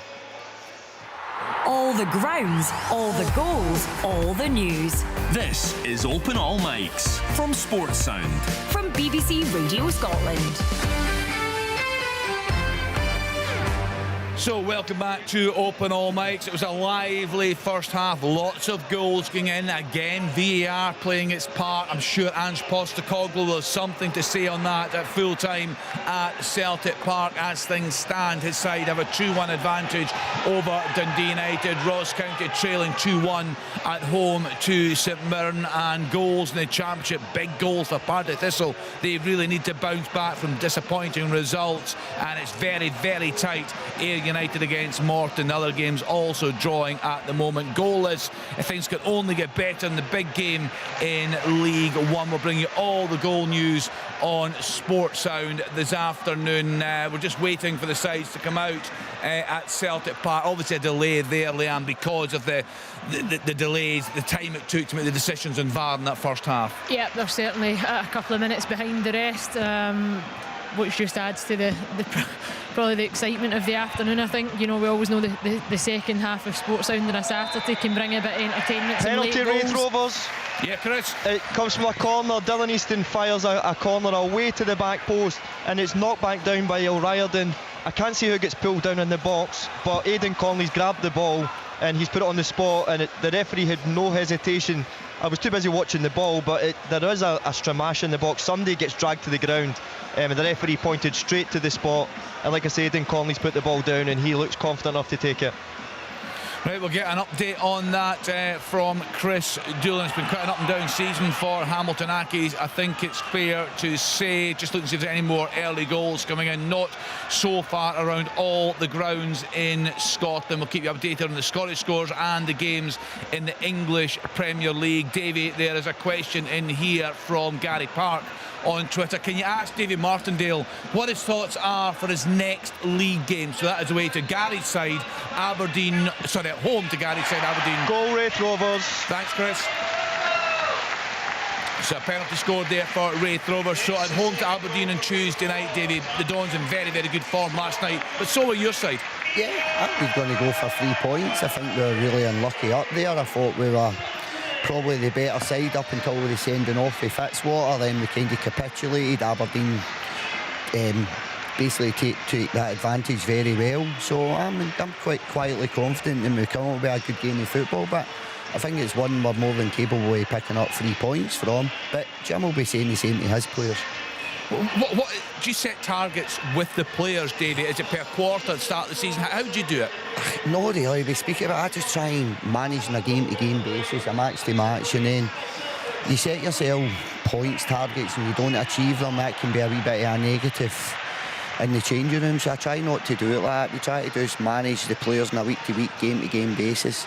I find when you're at a club like Livingston, we had a successful season. We maybe won 33% of our games, and that's classed as a successful season. So there's going to be a lot more downs and ups. So it makes more sense to manage the games on a game-per-game basis. Whereas you look at maybe the Old Firm, who are winning 75% of their games, it's much easier probably at that point to put a points total on where you need to be. What do you think, Dave? We had the discussion earlier on about financial gulfs. What do you think when you hear that? We're talking about the European games, of course, but the gulf that you face every single week, but yet you do manage to carve out some great results. Probably not just myself. You look at all the other clubs outside the Old Firm, there's a debatable 35, 20 times other budget. So, and then you look at Europe, it's Real Madrid to Celtic, maybe 7 times your budget, that type of thing. But we've got, we're lucky that we're playing these teams on a seasonal basis. So what's that now with Celtic? Maybe 12, 15 times I've played Celtic, whereas Celtic have come up against Real Madrid 2 times in a short period of time. So I do believe, listening to Martin earlier, that when these teams, if they were to do this on a year-on basis, I think it would get better, progressively better. And that's what I would say at Livingston. We're playing Rangers, Celtic, Hearts, Hibs, Aberdeen's most seasons, so you learn by the games on a seasonal basis. So I personally think we should show progression. We should show progression on a year-on basis. Bonnyrigg Rose have pulled the goal back at home to Elgin City. They now trail by 3 goals to 1. I'm just going to say that, Kenny. I just wonder if, because since all the teams have come up from the Lowland and Highland, they've all done well. Bonnyrigg are struggling a little bit. They started well, Alan, didn't they? They were brilliant, Davy. I just wonder if they could be the first one to really, struggle and possibly in and around the relegation battle. But, all the teams that have come up, the Coves and Edinburgh Cities, have been brilliant. Yeah, I mean, we covered them in the League Cup, Alan. We had the secretary on that day, and he was speaking about the fan engagement. Was it 500, I think, season tickets they'd sold? There was great excitement. As David said, they got off to a good start, but they've just slipped away in recent weeks. 2 points off the bottom. They have, but there's players there, and Davey will know better. Davey's played himself at that level as well down there. My mate, you'll know Maxie Christie, Davey, he's a big pal of mine. He's the manager of Bo'ness, and he was the first one that alerted me to Scott Pittman. Yes. And all due respect to Livingston, again, I'm surprised because I think he's a terrific player, goal scoring midfield player and record appearance holder now for the club. Yeah. What a player. We picks came for Broxburn. Where was Max at that point? Was Max at Berwick maybe? No, I think he was at Bonnyrigg at that. Bonnyrigg, and then he's now at Bo'ness. Yeah, Max went to Bo'ness. But Robbie tried to sign Pitts when he was at Berwick, but just couldn't quite get it over the line with Yano, with Ian Little. Yep. What about, the guys have spoken a lot, Davey, on this programme, that they can't believe that clubs, say, such as Hearts, haven't gone in. I can see the smile on your face. Haven't gone in for Joe Newbley. It must be he's doing great for you, but there must be a real concern now that some bigger clubs are going to come in. Or maybe they have done already, have they? No, they haven't. Interest, no? There's been a couple of wee bits and bobs, but nothing substantial. But I look at it over the years, and I'll go right back to even the team that came up from the Championship with us. I don't know, the kind of Scottish players kind of get overlooked sometimes with the bigger clubs. Like you look at Lyndon Dykes, I couldn't believe no Scottish club had a nibble on London. Look at Joel Newbley now, he's tried and tested in the Premier League. You can see what he can do. But we've probably got, there's a good hand for him. We've got Pittman, you've got Fitzwater, you've got Oberlai, you've got Shamal George now. So there's a lot of players. Kevin Van Veen at Motherwell, for talking sake, I was surprised that Motherwell managed to keep a hold of him because I think he's a fantastic striker. Then you look at some clubs, I don't want to start naming individual clubs, but you look at some of their recruitment strategies and they're recruiting for all over Europe. And there's guys right in front of them. There's guys tried and tested in the Scottish Premier League, and I do believe if we looked a wee bit closer to home at times, you would probably see that finances staying within Scottish football. So if I'd had a couple of Scottish clubs coming looking at my players, bidding for my players, I'm probably doing the same likewise in League One and the Championship in Scotland. Davey, who notified you about Lyndon Dykes? Myself. Myself originally, because played against them in the Championship, and I can remember Craig Halkett and Alan Lithgow coming off the park saying he's a handful, he's an absolute handful. And Cebu, I tend to listen to players as well, because they know a player when they're up playing against a player. Yeah, because I covered quite a number of games, and to me you could see that if he was playing with better players, you know, it would bring out the best in him. He played left wing, Dobie up top, and he kind of done all Dobie's hard work. Dobie put the ball in the back of the net. And I remember the first conversation when I got Lyndon in the office. I said, I'm going to put you as a number 9, big fella. He's like, no, I'm not a number 9. I said, you're going to be the number 9 for Livingston. And then we talked him into it, and then the rest is history, as I say.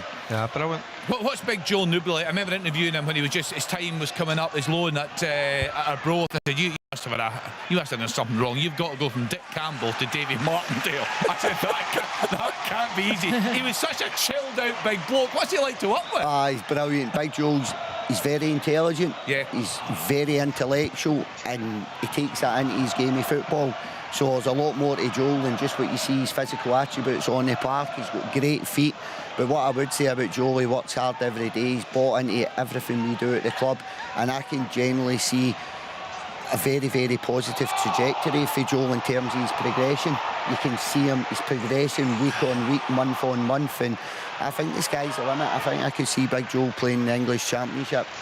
And again, I'd love to see Joel playing at one of the bigger clubs, i.e. the Old Firm in Scotland, but I don't think that's going to happen. Well, speaking of the Old Firm, let's get to Celtic Park. Celtic at home to Dundee United. Rory Live, what's happening there in the early stages in the second half? Yeah, not a great deal. Greg Taylor has come on for Alexandru Bernabeu. I don't know whether that's a niggling injury or whether Ange Postecoglou just feels that he wasn't quite at the races, Bernabeu, or maybe he feels, given Greg Taylor's recent history, that he fancies a goal. Rory, I think with Greg Taylor are different down that left flank with Greg playing. I think he's brilliant. I think they lose a wee bit of that fluidity, combinations, rotations when Greg's not in the team. Aye, quite possibly. You don't often see Ange Postecoglou too despondent on the touchline unless a big chance is missed. But I noticed a couple of times he didn't seem too happy when it was going down the left-hand side. So it might be purely tactical, Davy, and he might have just also in that yellow card as well, Rory. Not that Dundee United are having too much going forward, but goal. Yeah, take it away.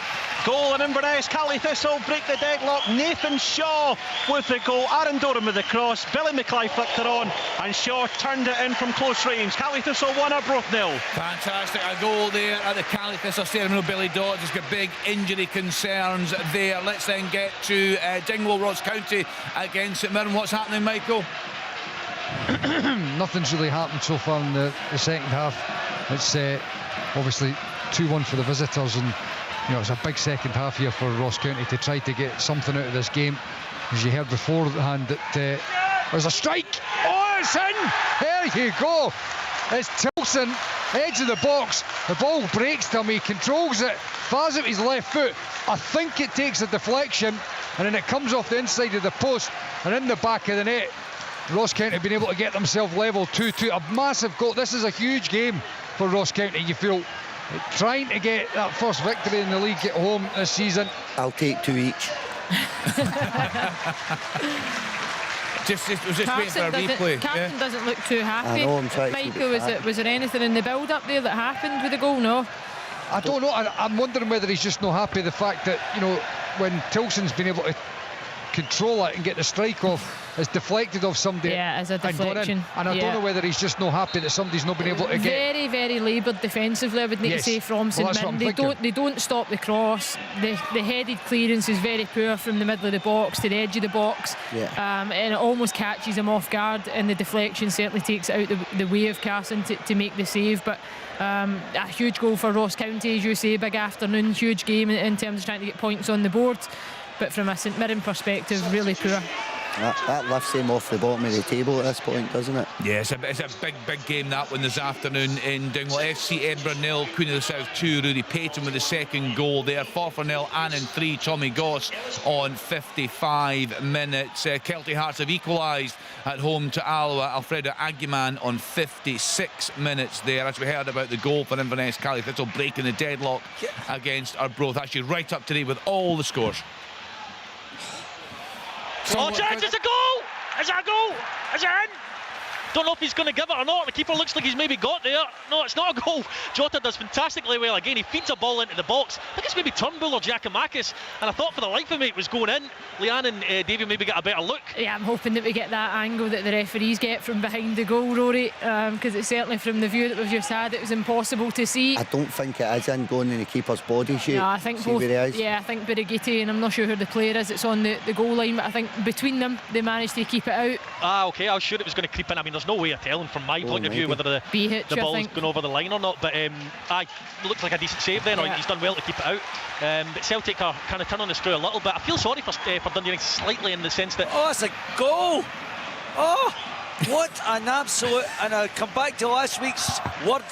Fish supper. The goalkeeper has made of this. Who is it, Chip? I'm telling. Well, it's a goal for Dundee. I should have made that clearly, to be fair. Out of nothing, it's a floated ball in from the right, and I was just taking my eye off because I thought the goalkeeper, it's food and drink to him, and he takes his eyes right off it, David Mitchell. He just drops it. It's a tap in over the line. I'm not even sure who knocked it in, to be honest with you. I'll come back to you about that. But my goodness. It's a goal! Dunfermline fans are going crazy at the back of the goal there. Craig White with a header. It's just a simple corner and the fans are flooding out the stand. Into the barricades, they're going absolutely crazy there. Craig White has put Dunfermline ahead. My goodness, that game has come to life. It's a big grudge match, that one. The fans call it a derby. Almost, I think, 8,000 there this afternoon. The Pars had the advantage thanks to Craig Whiten. Falkirk 0, Dunfermline 1. Whiten in 60 minutes. Montrose have gone ahead against Peterhead 1-0. Ryan Strachan on 56 minutes there. That's you right up to date with all the goal news. Just on Craig Whiten, Kenny, he was a player when I was at Dundee who was tipped for big things. And, you know, I listened to Chris Doolan saying earlier about certain managers liking you, certain managers maybe not liking you. You know, he went to Hearts at a young age, and it's interesting now that James McFakes went in there. You know, a manager who knows him, who's worked with him before, who rates him. And Craig White seems to be scoring a few goals this season for Dunfermline and really coming into his own, and maybe another example of maybe working under the right manager at the right time. Yeah, it's a key thing, Davey, isn't it? I mean, all the signings that you've made, and you work on a very limited budget, is there one that gives you particular pleasure? Yeah, Michael. It's in! County have got themselves in front, and it's George Harmon, the left back. He's right. He's in the middle of the box as the ball gets clipped in there, and I tell you, I think he does pretty well to generate any pace because the cross is a little bit looping. There's not a lot of pace on the cross, and he's able to get enough on it, and it sneaks in at the far post. Trevor Carson's desperately trying to scramble across to get the save on it, but he can't get it, and it's in off the post. 3-2 to Ross County. Michael, I'm not sure if it's just your game, but it feels like the ball's hitting the back of the net in slow motion. At 3 goals now, it seems like you look at it thinking... Huge chance at Starks Park. Yeah, sorry, Leanne. No, Sam Stanton breaks away from the halfway line. He clips it over the centre-back's head, and everybody else stops. Stanton, who's been fantastic, continues his run. He's 1-1 with the goalie, and he takes his shot very, very early. He takes it 18 yards per goal, and he blasts it low past the left-hand post. But a huge chance for the Wraith Rovers to put this game to bed. Kenny, the stewards and the police are still trying to get the Dunfermline fans back into the stand, back into their seats. They're just jumping up and down right in front of the Falkirk fans. They're desperately trying to push them back in. What a priceless goal that could be, and it could be 4 points ahead, could be 7 close they play today against what I think Falkirk could be the closest rivals to them. Yeah, I mean, you obviously Kenny, know. On you go, Chick. Yeah, just to clear up the scorer, it was Zach Robinson who got the ball over the. What an absolute mate! I have no idea what David Mitchell in the Partick Thistle goal was trying to do. Fumbled it totally. Very comfortable catch, dropped it, and Zach Robinson just knocked over the line from 6 inches. I'm telling you, it's an astonishing goal to lose. And I suggested to you the tide was going to turn here because the pitch is digging up, turning up a little bit. Bit of gardening done here, I think. But in any case, it's 2-1 and Dundee right back in this. Chick, I'll come back to you, man. I'll give you time to rethink. As I was saying earlier on, Ian Auld is new on Open All Mics this afternoon, so perhaps you can give him some tips on what makes a success in Open All Mics. Have a wee think about that. But before we do that, let's David, I was just asking you earlier on about all the players you've signed. Is there one that gives you particular pleasure that he's gone on to perhaps even bigger things than you thought? I think the obvious one's Linden at that point, but probably the best signing has been Scott Pittman, taking him from a building site. Now he's going to be 10 years he's going to get his testimonial at Livingston, but London probably been the most successful. Goal, where's the goal? Yes, a goal for Arbroath. It's an equaliser, and it's Kieran Shanks, a real mistake in the back line for Cali Thistle. They've been on top since scoring, but Arbroath are back in at 1-1. Well, I have to say Ian's done a brilliant job this afternoon. Check in. Any advice, any tips you'd like to give him? Yeah, keep breathing. I mean, generally in life, not just when you're broadcasting. I'll take that. Learn how to pad out something when you don't know who the scorer is. That is key, wait a minute, hang on, that's creative writing, Alan. I've spent many years as a journalist having to make things last. Keep that as a motto in life as well. I'm sure Jim Spencer will have a book on all this as well over the years. Chick, did you find out how much a fish supper is?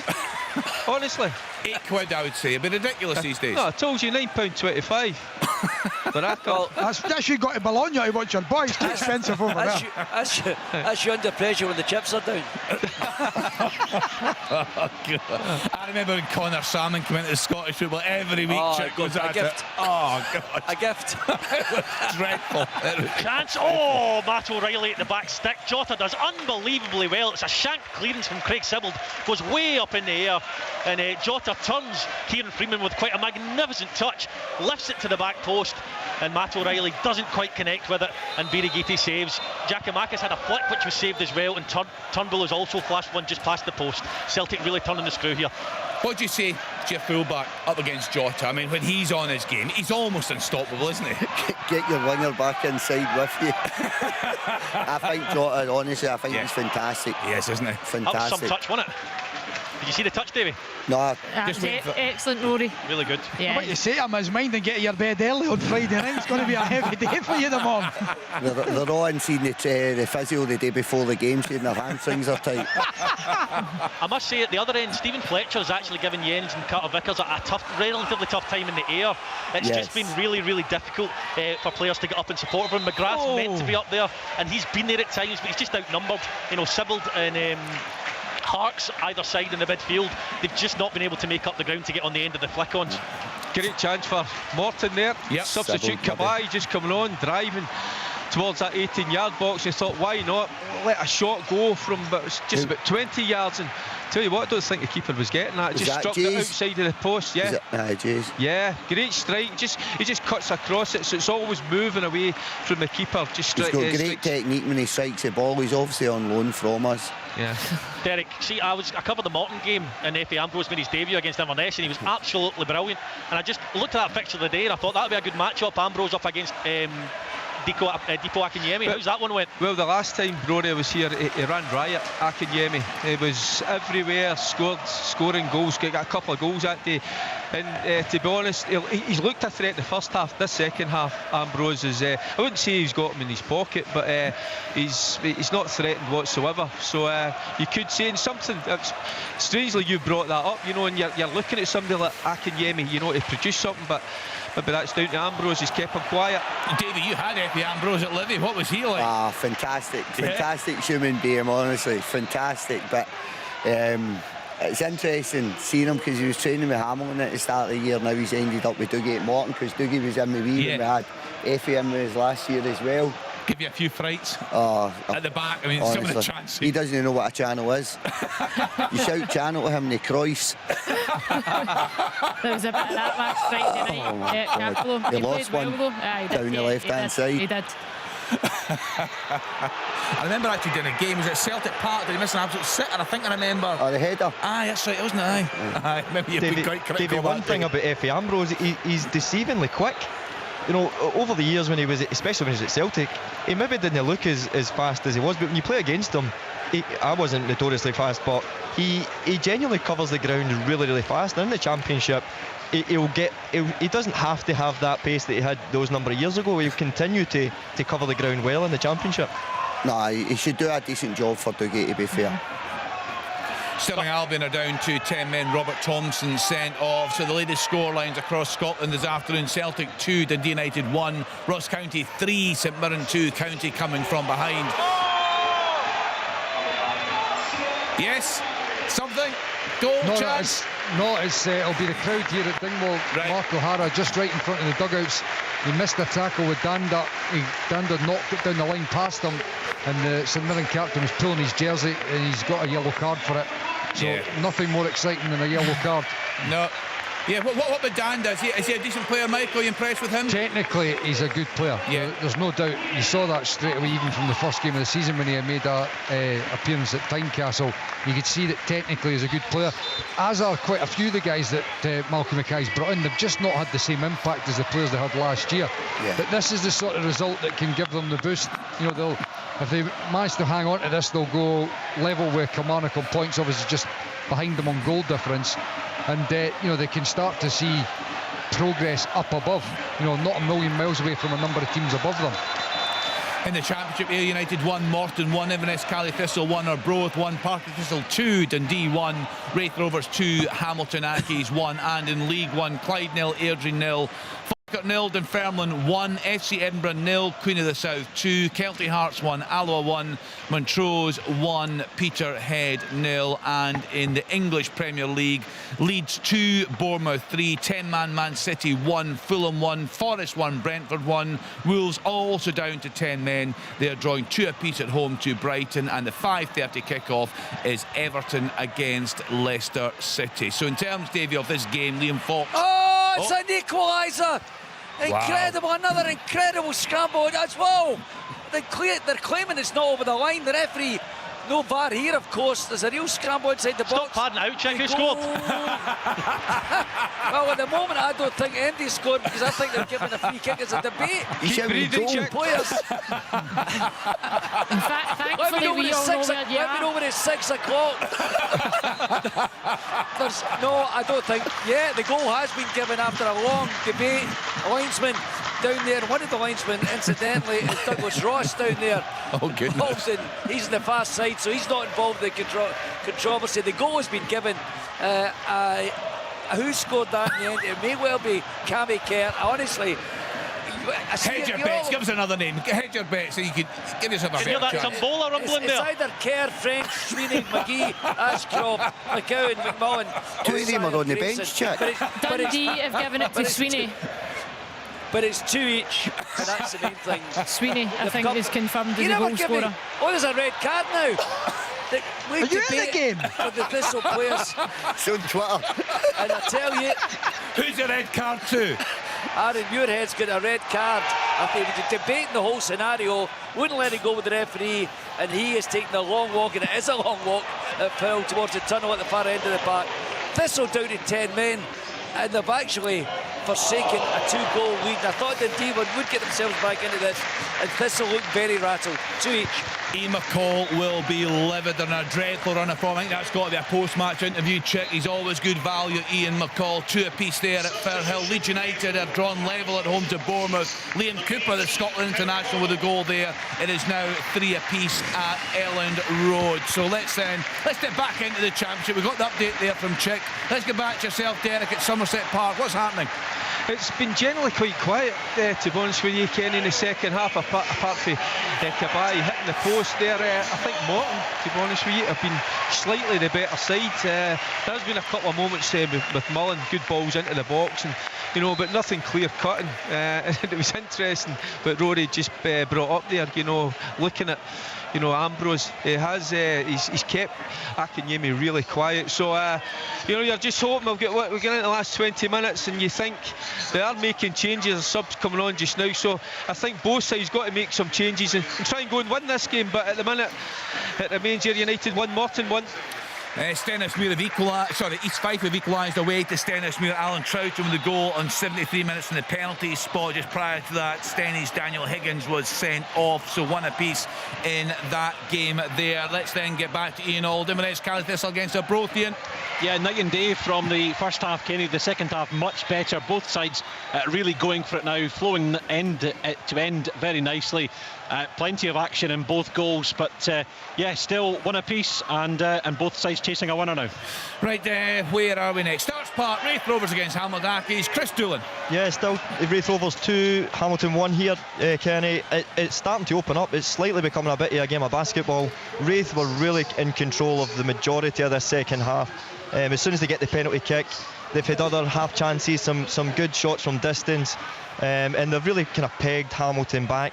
Nice to see Lewis Vaughan being introduced into the team again. After I said last week he came back after 14 months out, and his 4th ACL injury. He's now back on as the main striker, and got a huge reception again. So, but Raith Rovers still in control, although Hamilton in the last couple of minutes are forcing corners, and they've got Raith Rovers. They've got every player back defending their box now. Stennismuir have gone 2-1 up at home to East Fife. Michael Miller on 74 minutes. Right, Alan Preston. Yeah, on you go, Chick, sorry, before we get to Alan. Here's a chance for Thistle. Could it be a 3-2? Oh, it's fired across the face of the goal. It was Harry Milne chasing his hat-trick, remember. What a chance that was, and I think if Chris Dillon had been in the centre there, that'd have been the back of the net. So, Alan Preston, what's happening in your game? The powers ahead there. We heard from the fans before the game. This one means an awful lot to both sets. Yeah, and Dunfermline are shading it, Kenny. They're 1-0 up. Joe Chalmers' corner right in with a header, about 4 yards out. Give Dunfermline the lead so far. It's been a better game in the second half. Dunfermline deserve to be ahead. Folk have had a couple of headers. Henderson's headed over twice from corners. They've not done enough. Dunfermline quite comfortable at the moment. But just as I say that, they're making changes, John McGlynn, and they're trying to get back in the game, but it would be a massive result for Dunfermline, even this early on in the season. Alan, you look after James McPake. It was a very painful experience for him at Dundee. This is a great opportunity for him, isn't it? He's a good manager. He's a good lad as well. And you know what? I think it was Rory was talking about White and about him. He's right. He's a type of guy that James gets the players playing for him. He really does. And Dundee fans might sit and say that didn't happen at Dundee. He got them promoted. He was doing a good job. They had games in hand when Dundee, crazy for me, got rid of him and brought in Mark McGee. I thought it was absolute madness. He'd been in a decent run, hadn't he? He was. They'd beaten Hearts at Tynecastle, and then they got to beat, I think it's Peterhead as well in the Cup, to get into the quarterfinals of the Scottish Cup, and then they got rid of him. Really bizarre circumstances. And he's got to Dunfermline, and he's done really well even so far. He lost a lot of players last year that were at Dunfermline, and only really brought in about 3 or 4. I think young Chris Hamilton's been a good signing, really good player from, he was at Arbroath last year when Hearts let him go, and I think Chris Mockery, he's commented on Chris Mockery, young lad from Dundee United, has been a big plus for him as well. Alan, and they're looking solid. Alan, any chance you're looking after Chick? You've no chance. Absolutely no chance. Full-time job. Yes, I've had to look after him a couple of times, to be honest. Do you want to have this full discussion? No. We're all waiting in the book. One time I was on his boat and I woke up with one sock on. Enough said. Not just only one sock. No, not just that. I wondered why I only have one sock on. And I keep saying if Chick's boat actually sinks, it's worth diving down for. The stuff he's got on it. That right? Oh, brilliant. There's one sock lying about it.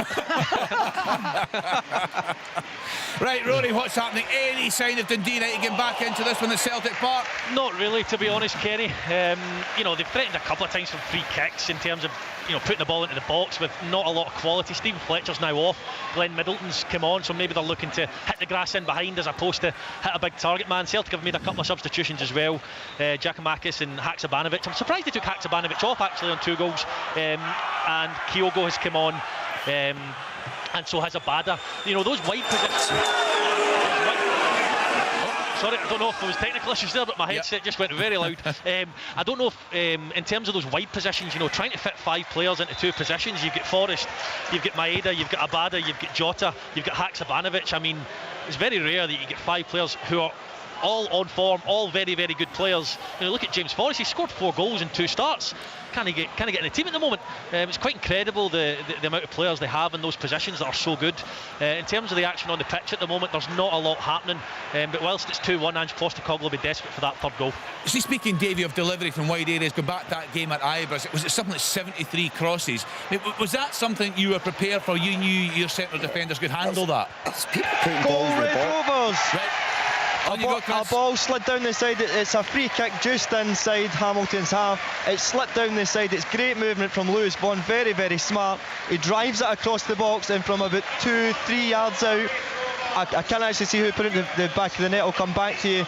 It's a tap-in. Everybody gets attracted to the ball. It gets driven across from Lewis Vaughan, a fantastic assist, and it's knocked into the back of the net. I think it's Liam Dick, I think it's the centre-back, from 2-3 yards out. Yeah, we'll get Straight Rovers 3, Hamilton 1. Thanks, Chris. We'll get confirmation of that. So was that the game plan that day, Davey? Yeah, certainly there is a part that we allowed them possession. Then you've got to look at it. Might be 73 crosses, but how many of them were actually quality? I'd probably go and say it was 4 or 5 that caused us real problems. So Cholak was really the only target, and Tavernier coming in at the back post. So we gave up certain areas of the park, knowing that we could deal with the ball into the box. Yeah, it was some result, almost a fantastic result for you. Was Liam Dick on 80 minutes there, putting Wraith Rovers 3-1 at home. It's coming on now, Kenny, and it will be for number... I think it'll be Jota. Jota's coming off, and Dundee United are making 2 changes as well. Meekison's coming on, and so is Tony Watt. It looks like they're going for it. United are going to try and get that goal. Yeah, I think so. I think at 2-1 with this amount of time left, it's only so bad it can be. Unless Middleton comes off, he looks struggling there. He got a knee in the back there. I think it's McGrath. McGrath got a knee in the back, so it'll be interesting to see who comes off. Right, I think United are dealing with their combinations and rotations in the wide areas. Celtic haven't really cut them open or got in behind them in very few occasions. Kyogo just flashed one by the post. You know, a little bit more care in front of goal. Celtic probably could have scored a couple more, David. Right. But you're right, they've probably maybe the aftermath of the midweek, but not quite looked themselves. But when they do turn it on, their class does show. No, definitely. Forest are 2-1 down at home to Brentford. Wissa with a goal there on 75 Imagine their minutes. Christmas night out, the amount of people they've got. Oh my goodness, how on earth a manager keeps that squad happy, I don't know. Chick, you've got a goal. Chick, you got a goal. We've got a goal on various technical problems here. Dundee have astonishing fashion. I mean, Partick Thistle had a real grip in this game. 2-0 ahead. They're now trailing by 3-2. They've been all over the place in this second half. Such a grip in the game. I suspected Dundee would get themselves back into it, but my goodness, Ian McCall on the far side is going absolutely nuts. Cammy Kerr with the shot outside the box, and Thistle on the rack. Dundee with a grip in this game. It's absolute bedlam. What a second half after a sleepy first 45 minutes in which Thistle had the game in their grasp. Here come Dundee again, little ball floated in, a scrambled, and our chance just over the crossbar. 3-2 Dundee. What a game this is. Check, that same lost 4 goals 3 games in a row, then now 3 goals 2 games in a row. Thistle, they're conceding for fun. And they've got some injury concerns as well, and now they're down to 10 players as well. They miss Scott Tiffany when he's not available. They really miss Tiffany, Brian Graham's out as well, Ross Docherty, Kevin Holt, big players, players that start these games and have been instrumental to the form that they were in. A worrying run of form. Airdrie are 1-0 up away to Clyde Lewis Jameson on 79 minutes there. Montrose 2-0 up at home to Peterhead. David Wilson on 78. Bonnyrigg fighting back against Elgin City. 9 minutes left to play. They now trail 2-3. George Hunter with a goal there. Derek, you'll watch an awful lot of the championship. I know it's early days. Is there a clear favourite for you? Is there one team that's showing that they can go on? I mean, did Dundee get the quality? No, it's so close between them, even from, I said earlier, from bottom to top. It's so hard, even this game today, and you look at Dougie's side, look at his squad, he's down to the bare bones, but he's found a team or a squad that's competitive. They're sitting just 3 points behind Ayr United, who sit top, but I don't see it. It's going to be like this throughout the season. I think even making top 4 will be an achievement in this league. They're just so close between each other, Kenny. You just can't call it. Yeah, 5 points separating the top 7 as things stand. So let's get back to Dingwall County with their noses in front there. Michael, anything from St Mirren? They're knocking at the door, but very much in the same vein as the sort of latter part of the first half. Chance for Middleton here. Oh, straight off the line. It's a quick free kick. Very unlike Celtic. They switch off. It's played through the lines to Middleton. He cuts inside. Maybe a little bit too much time to think about it. I think is it Taylor back on the line? He runs off Forrest with the free kick. Yeah, Forrest just on, but it's not like Celtic to switch off like that. It's a huge chance for Glenn Middleton. Still 2-1 to Celtic. Yeah, Mike, you're saying St Mirren? Yeah, just very much like the first half, that there was some not bad play, but they've not really been able to they've hit the post open up from the corner. opposition. Yeah, Rory. Sorry, Michael, the ball's come in, and it's the captain, Ryan Edwards, hit the post. A chance again at the back post. Celtic trying to get rid of it. It's back out to Mikason. Hit the post, and Joe Hart was scrambling. If it looked like it was maybe going to sneak in for a second there. Dundee United with their best spell of pressure in this second half so far. Does remain 2-1 to Celtic. FC Edinburgh, Queen of the South 3. Lee Conley with a goal there on 82 minutes. Any sign of a winner, Ian Auld, Inverness, Cali Thistle against Arbroath?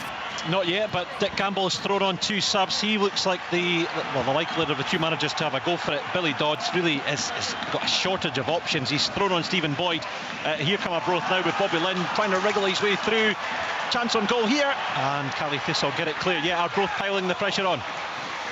And Alan Preston watching the big one in League One. Falkirk against Dunfermline. The Par still with a narrow advantage, Alan. They are, yeah, Kenny. They're defending really, really well. You know, Falkirk are piling on the pressure. A lot of crosses in the box, but Dunfermline manfully defending, putting their head on everything. But this game's not finished yet. Yes, all the action, all the goals right across Scotland this afternoon. Also, the latest updates from the English Premier League just dipping in there. Leeds 3, Bournemouth 3, Man City 1, Fulham 1, City down to 10 men. Forest 1, Brentford 2, Wolves also with 10 men, drawing 2 apiece at home to Brighton and Hove Albion. It's been quite quiet in the VAR front. Only 2 games, obviously, coming in later. But that's always a good thing, Kenny. Isn't it? Yeah. It's not. There's not been too much to speak about, which is what you want. Apart from the ludicrous penalty kick in the first which was very early on. It actually feels that was yesterday. No, it's one for people again to look at in sports scene tonight. Everybody's got a different opinion. They'll view it differently. We can only describe it and give our opinion and what we think. But no, thankfully the football's been, the talking point today.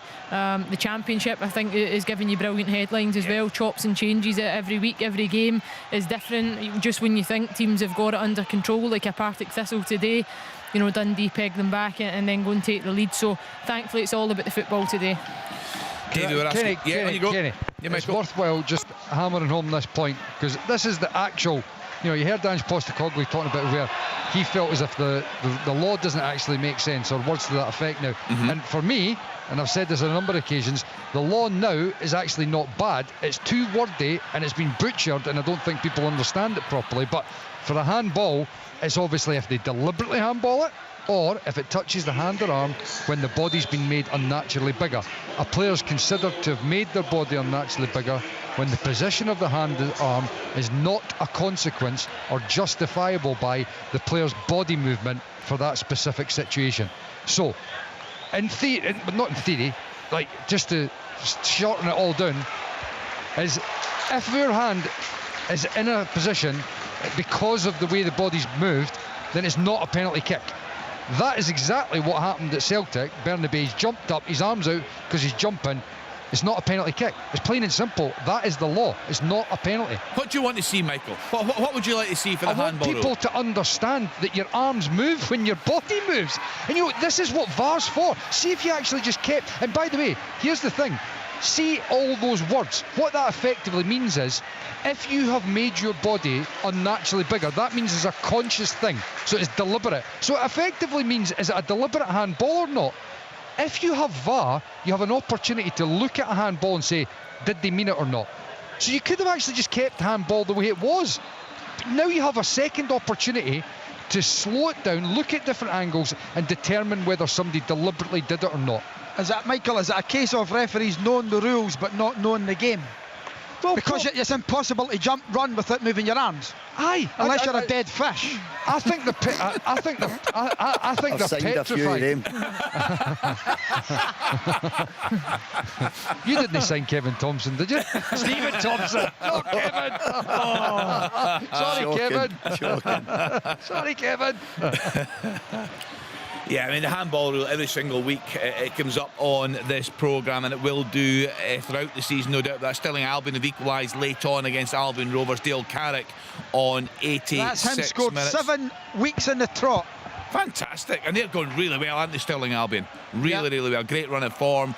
Leeds United have bounced back. They're 4-3 up now at home to Bournemouth. Somerville with a goal there on 84 minutes. So back to Celtic Park, a couple of scares there for the home side, Rory. Yeah, it's kind of sparked them into gear, Celtic. The fans are getting a bit restless, which, listen, it's probably a bit harsh given the, how good Celtic have been this season and the fact that they were over in Madrid finishing their European campaign during the week. I think if they win today, and win today and the next couple of games, and they'll look back at the first half of the season or the first part of the season and be absolutely delighted.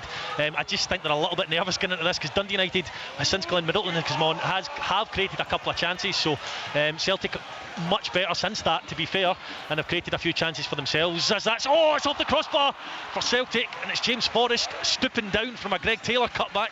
It comes cannons back off the crossbar. As I said, they sparked them into life, that little few chances for Dundee United. But it'll be an interesting last 5 minutes if Dundee United get up the pitch, but as it stands at the moment, Celtic probably look like extending their lead. What's the body language like of Ange Postecoglou in the touchline there, Rory? Oh, listen, he's calm, cool and collected at the worst of times, Ange Postecoglou, so that's what he's showing outwardly. Inwardly, I'm sure he just wants the 5 minutes to elapse and to get into that changing room with the 3 points, Kenny. The home manager, Chip Young, you're back with us. The home manager's going through all sorts in the touchline there at Firhill. What a roller coaster of an afternoon. It's unbelievable. There was so much. It was Jekyll and Hyde, and actually it's a bit more Morecambe and Wise, the commentary defending as well in this performance by Partick Thistle. I mean, and they brought all the sunshine to Dundee in this second half. They're 2-0 ahead, totally in control of the game. The sending off certainly changed things as well. Particularly, I think that was for some verbals as well. That sending off of Muirhead, another chance for Dundee just over the crossbar. Remember, 2 goals from Harry Milne gave Thistle the lead at half time. The goalkeeping blunder was just dreadful by David Mitchell, fell for Zach Robinson. It was a tap in for him. Then Sweeney scored the equaliser. There was a real debate whether it was over the line. The referee said it was. Muirhead didn't think so. He argued the case was sent off. And then Cammy Kerr has scored an absolutely brilliant third to put Dundee 3-2 ahead and turn it all round. It's like watching Thistle's like 2 different teams. They were terrific in the first half and they've just fallen totally to pieces in this second half. And here's another chance for Dundee. Actually look short from a distance. Just past the post. It's 3-2 to Dundee, Kenny. Yeah, I mean, Davey, you'll have seen this. Alan was speaking there about the dreadful results, the goals that Partick Thistle have conceded, and I guess the danger for a manager is when they concede 1 today, the nerves just sit in it. And I get from the touchline, it must be very difficult to try and control that. Yeah, it is, especially when you're at home and then the crowd turn a little bit as well, because the players can feel that the crowd are nervous, so sometimes being away from home actually helps you when you're in a wee bit of poor form. But as Leanne had said earlier, I think Partick Thistle are missing some big players. Chance, it's a goal! It's a goal for Celtic, and it's cut for Dundee United. My apologies. And I think it was Tony Watt. The ball was taken really nicely from a throw-in from Dylan Levitt, and it's a wonderful ball into the box. Now, Tony Watt, I think, headed it into the net. Somebody else ran away to celebrate with the crowd, but to me, it looked like Tony Watt with a glancing header into the side netting, and it is Celtic 2, Dundee United 2. Full time at Starts Park. Raith Rovers 3, Hamilton 1. Thanks, Chris. We're just waiting for the replay. Was it Freeman that also pulled away to celebrate it there? It was, yeah, and there's a few pats in the backs for Levitt as well. It was definitely onside. Yeah, we've just had a freeze of it. Unless maybe Watt's not get a flick on it. Rory's only, I think Levitt, it's gone all the way in. Oh, has it? Yeah. Right. Unless it brushes off the hair of Tony Watt, but certainly no. Ball doesn't change direction for me. Tony's claiming that one. It looked to me just the way it was glanced, but it was a lovely take from Dylan Levitt, I must say, and a wonderful ball into the box. Good run across the face by Tony Watt. Rory, I would need to say, based on a game plan, we spoke about it at the top of the show. What you don't want to do against Celtic is concede early, which Dundee United did. They managed to get themselves level, then they fall behind. But you've got to give them credit, because at this stage of the game they've made changes, they've gone attacking, they've got more bodies forward, and actually the last couple of minutes that I've watched, Celtic looked a bit nervy. Yeah. You know, they were clearing their lines and they're putting balls out for throw-ins that they wouldn't normally do. It's a good point, Leanne. I think it's even more poignant coming off the back of a 9-0 defeat to Celtic, away from home. So it does show a good strength of character to come back, although aided by the referee. And I think even if you left Celtic Park today without any points, you would look at it based on performance, where you've been early in the season, where you are now. and you'd be saying, you know, if we can do that moving forward, we'll be okay. If we can perform like that against the teams in and around us, and go and be a bit more defensively robust, which is what Dundee United lacked, I think, early on in the season. Montrose 3, Peterhead 0, Matthew Wright on 90 minutes, Stennismuir 2, East Fife 2, East Fife equalising in the 92nd minute, full-time Kelty Hearts 1, Alloa 1, and that big goal at Celtic Park. Oh, good save, Mark Birighitti. Mark O'Reilly whips in a free kick. Cameron Carter-Vickers heads it. Mark Birighitti punches it out for a corner, and it would take a brave man to bet against Celtic in the last 5 minutes. Well, that's a good point. It'll make for an interesting post-match interview. Well, there's no doubt about that. I'm sure Ange Postecoglou had plenty to say, but Liam, we were in the studio when St Johnstone equalised late on at McDermott, but you knew Celtic had more chances in them. I mean, it was quite fortunate in the end because the boy broke down with cramp, but they got their winner, and they'll have more chances in this game. I'm not sure, Kenny, looking at this, honestly, I'm not sure. No, I would agree with Davey. I don't think you can ever, you know, say indefinitely that Celtic won't get another chance, but they just, with the changes that they've made as the game's gone on, they just look as if they're lacking a bit of cutting edge and a bit of intensity going forward. Yep. I think as Dundee United, you know, the question will be, can you hold on? Can you make better decisions? Because they've given away an awful lot of corners in this game as well, needless corners at times. And I spoke earlier, Kenny, and I hope it's not too soon, that VAR had been quiet today. Yes. Maybe said that, you know, peaked too soon. There's always time for it. It's been big substitutions. Goal for Celtic! Take that a corner comes in, it's flicked on, and that man Kyogo, Dundee United will be sick of the sight of him after a hat-trick in Tannadice. He glances it into the bottom corner. Celtic do it again. It's Celtic 3, Dundee United 2. That's what the big players do. Unbelievable. I mean, you just get another chance though. Disco lights are on. We're into 4 added on minutes here, and I tell you, the goalkeeper is now going up for Falkirk. My goodness, that's early, isn't it? No, we're almost done here. Oh, we're almost done. We've not got VAR, mind, it stops us for about 20 minutes. It's full time here at Dingwall. It's a victory for the home side, Ross County. They get themselves off the bottom of the table, 3-2. Thanks to Michael Annan, they're going 4-1 up away to 4 for Aidan Smith. That's actually now a full time. Albion Rovers 1, Stirling Full Albion 1 time also. at Falkirk now, Dunfermline 1. Huge 6 result. clear. Yeah, huge result for the Pars there. That is a big result. Still playing at Celtic Park Road. We can hear the huge singing there from the home fans. Do you know what? It's incredible, Rory. Sorry, I'm just looking at it defensively from Dundee United. There's 2 players. I think one of them's Dylan Levitt. I don't know who the other one is. Arguing with each other. One player's looking to pass Kyogo on. Nobody was actually picking him up to start. Yes, nobody's picking him up to start with. One player is pointing at somebody else. At that stage of the game, go and do a job. It doesn't matter if it was your job or somebody else's, but how, Davey, at that stage of the game, all the time, you can argue about it later. Kyogo free inside the box. It's incredible. But Abada's in here, could be 4. It's a little ding. Oh, wonderful finish. The top comes off. Leila Abada loves an injury time goal against Dundee United down the right hand side. He cuts in, Mark Birighitti comes out, he flicks it up over his head into the side net. It's Celtic 4, Dundee United 2. That's a lovely finish, Rory, as you say. Absolutely delightful. Yeah, incredible how that game can just turn in its head. Indeed. Yeah, it's just they are. I know we talk about it a lot, but they are relentless. It's full time at Firhill, Kenny. Relentless. Thanks, Chick. You've had a cracking game there. Very interesting what Ian McCall's got to say after that one. I bet he thought they were cruising in that match, but they lost to Dundee. Another sore one for the Jazz. Yeah, I mean, playing against this Celtic side, Dave, you can just never rest. You can never relax. No, you can never relax. Sorry, David, just looks like there's a touch on here. I just wonder if there'll be a VAR check, Rory, because Abada looked like he was slightly ahead of play.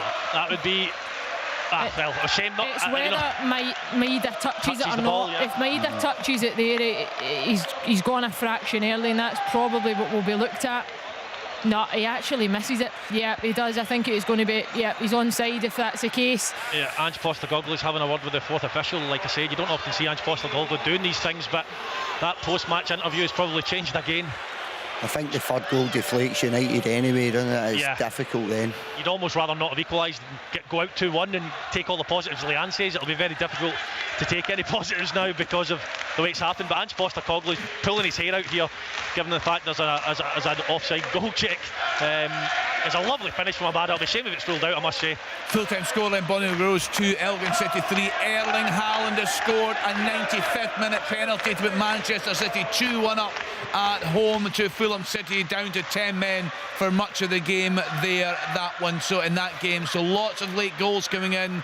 So Liel Abada, has he got his goal to seal the win? 4-2 for Celtic. They get pegged back late on in that game. Dylan Levitt. Goal confirmed, 4-2 to Celtic. That tells us in the 92nd minute, Abada with the goal there. Levitt had equalised for United in 87, but Kyogo in 90, Abada 92, giving Celtic the points there. All the other games are finished. We're just waiting for that one at Celtic Park. But of course, because of VAR, there will be a bit of extra time to be played there. I mean, Liam Fox, you must start dreaming as a manager when you get that equaliser, Davey. You know that you could be on the verge of something really special. There'd been a huge result for him, but I think they can take a lot of confidence from the performance.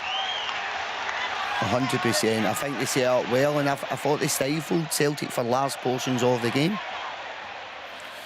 Yeah, we're just watching that game coming in here now. We're hearing the reactions. So Ayr United 1, Morton 1, a full-time score line there, just going down. Any other significant scores coming through? It was FA Cup day down in England. A lot of the lower league sides involved there, but the top flight in the Championship were in action this afternoon. As I said, Haaland looks to have given Manchester City the win.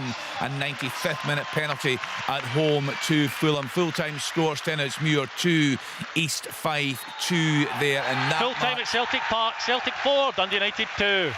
Wow, that was another really exciting game on Sportsound this afternoon. So many goals, so many talking points. We're just seeing an embrace there between Liam Fox and Ange Postecoglou in the touch. Real heartbreak for Liam Fox. So close to getting something from that game, but in the end the champions came through. They kept on going and they won by 4-2. All the action to come right here on BBC Radio Scotland. On digital radio.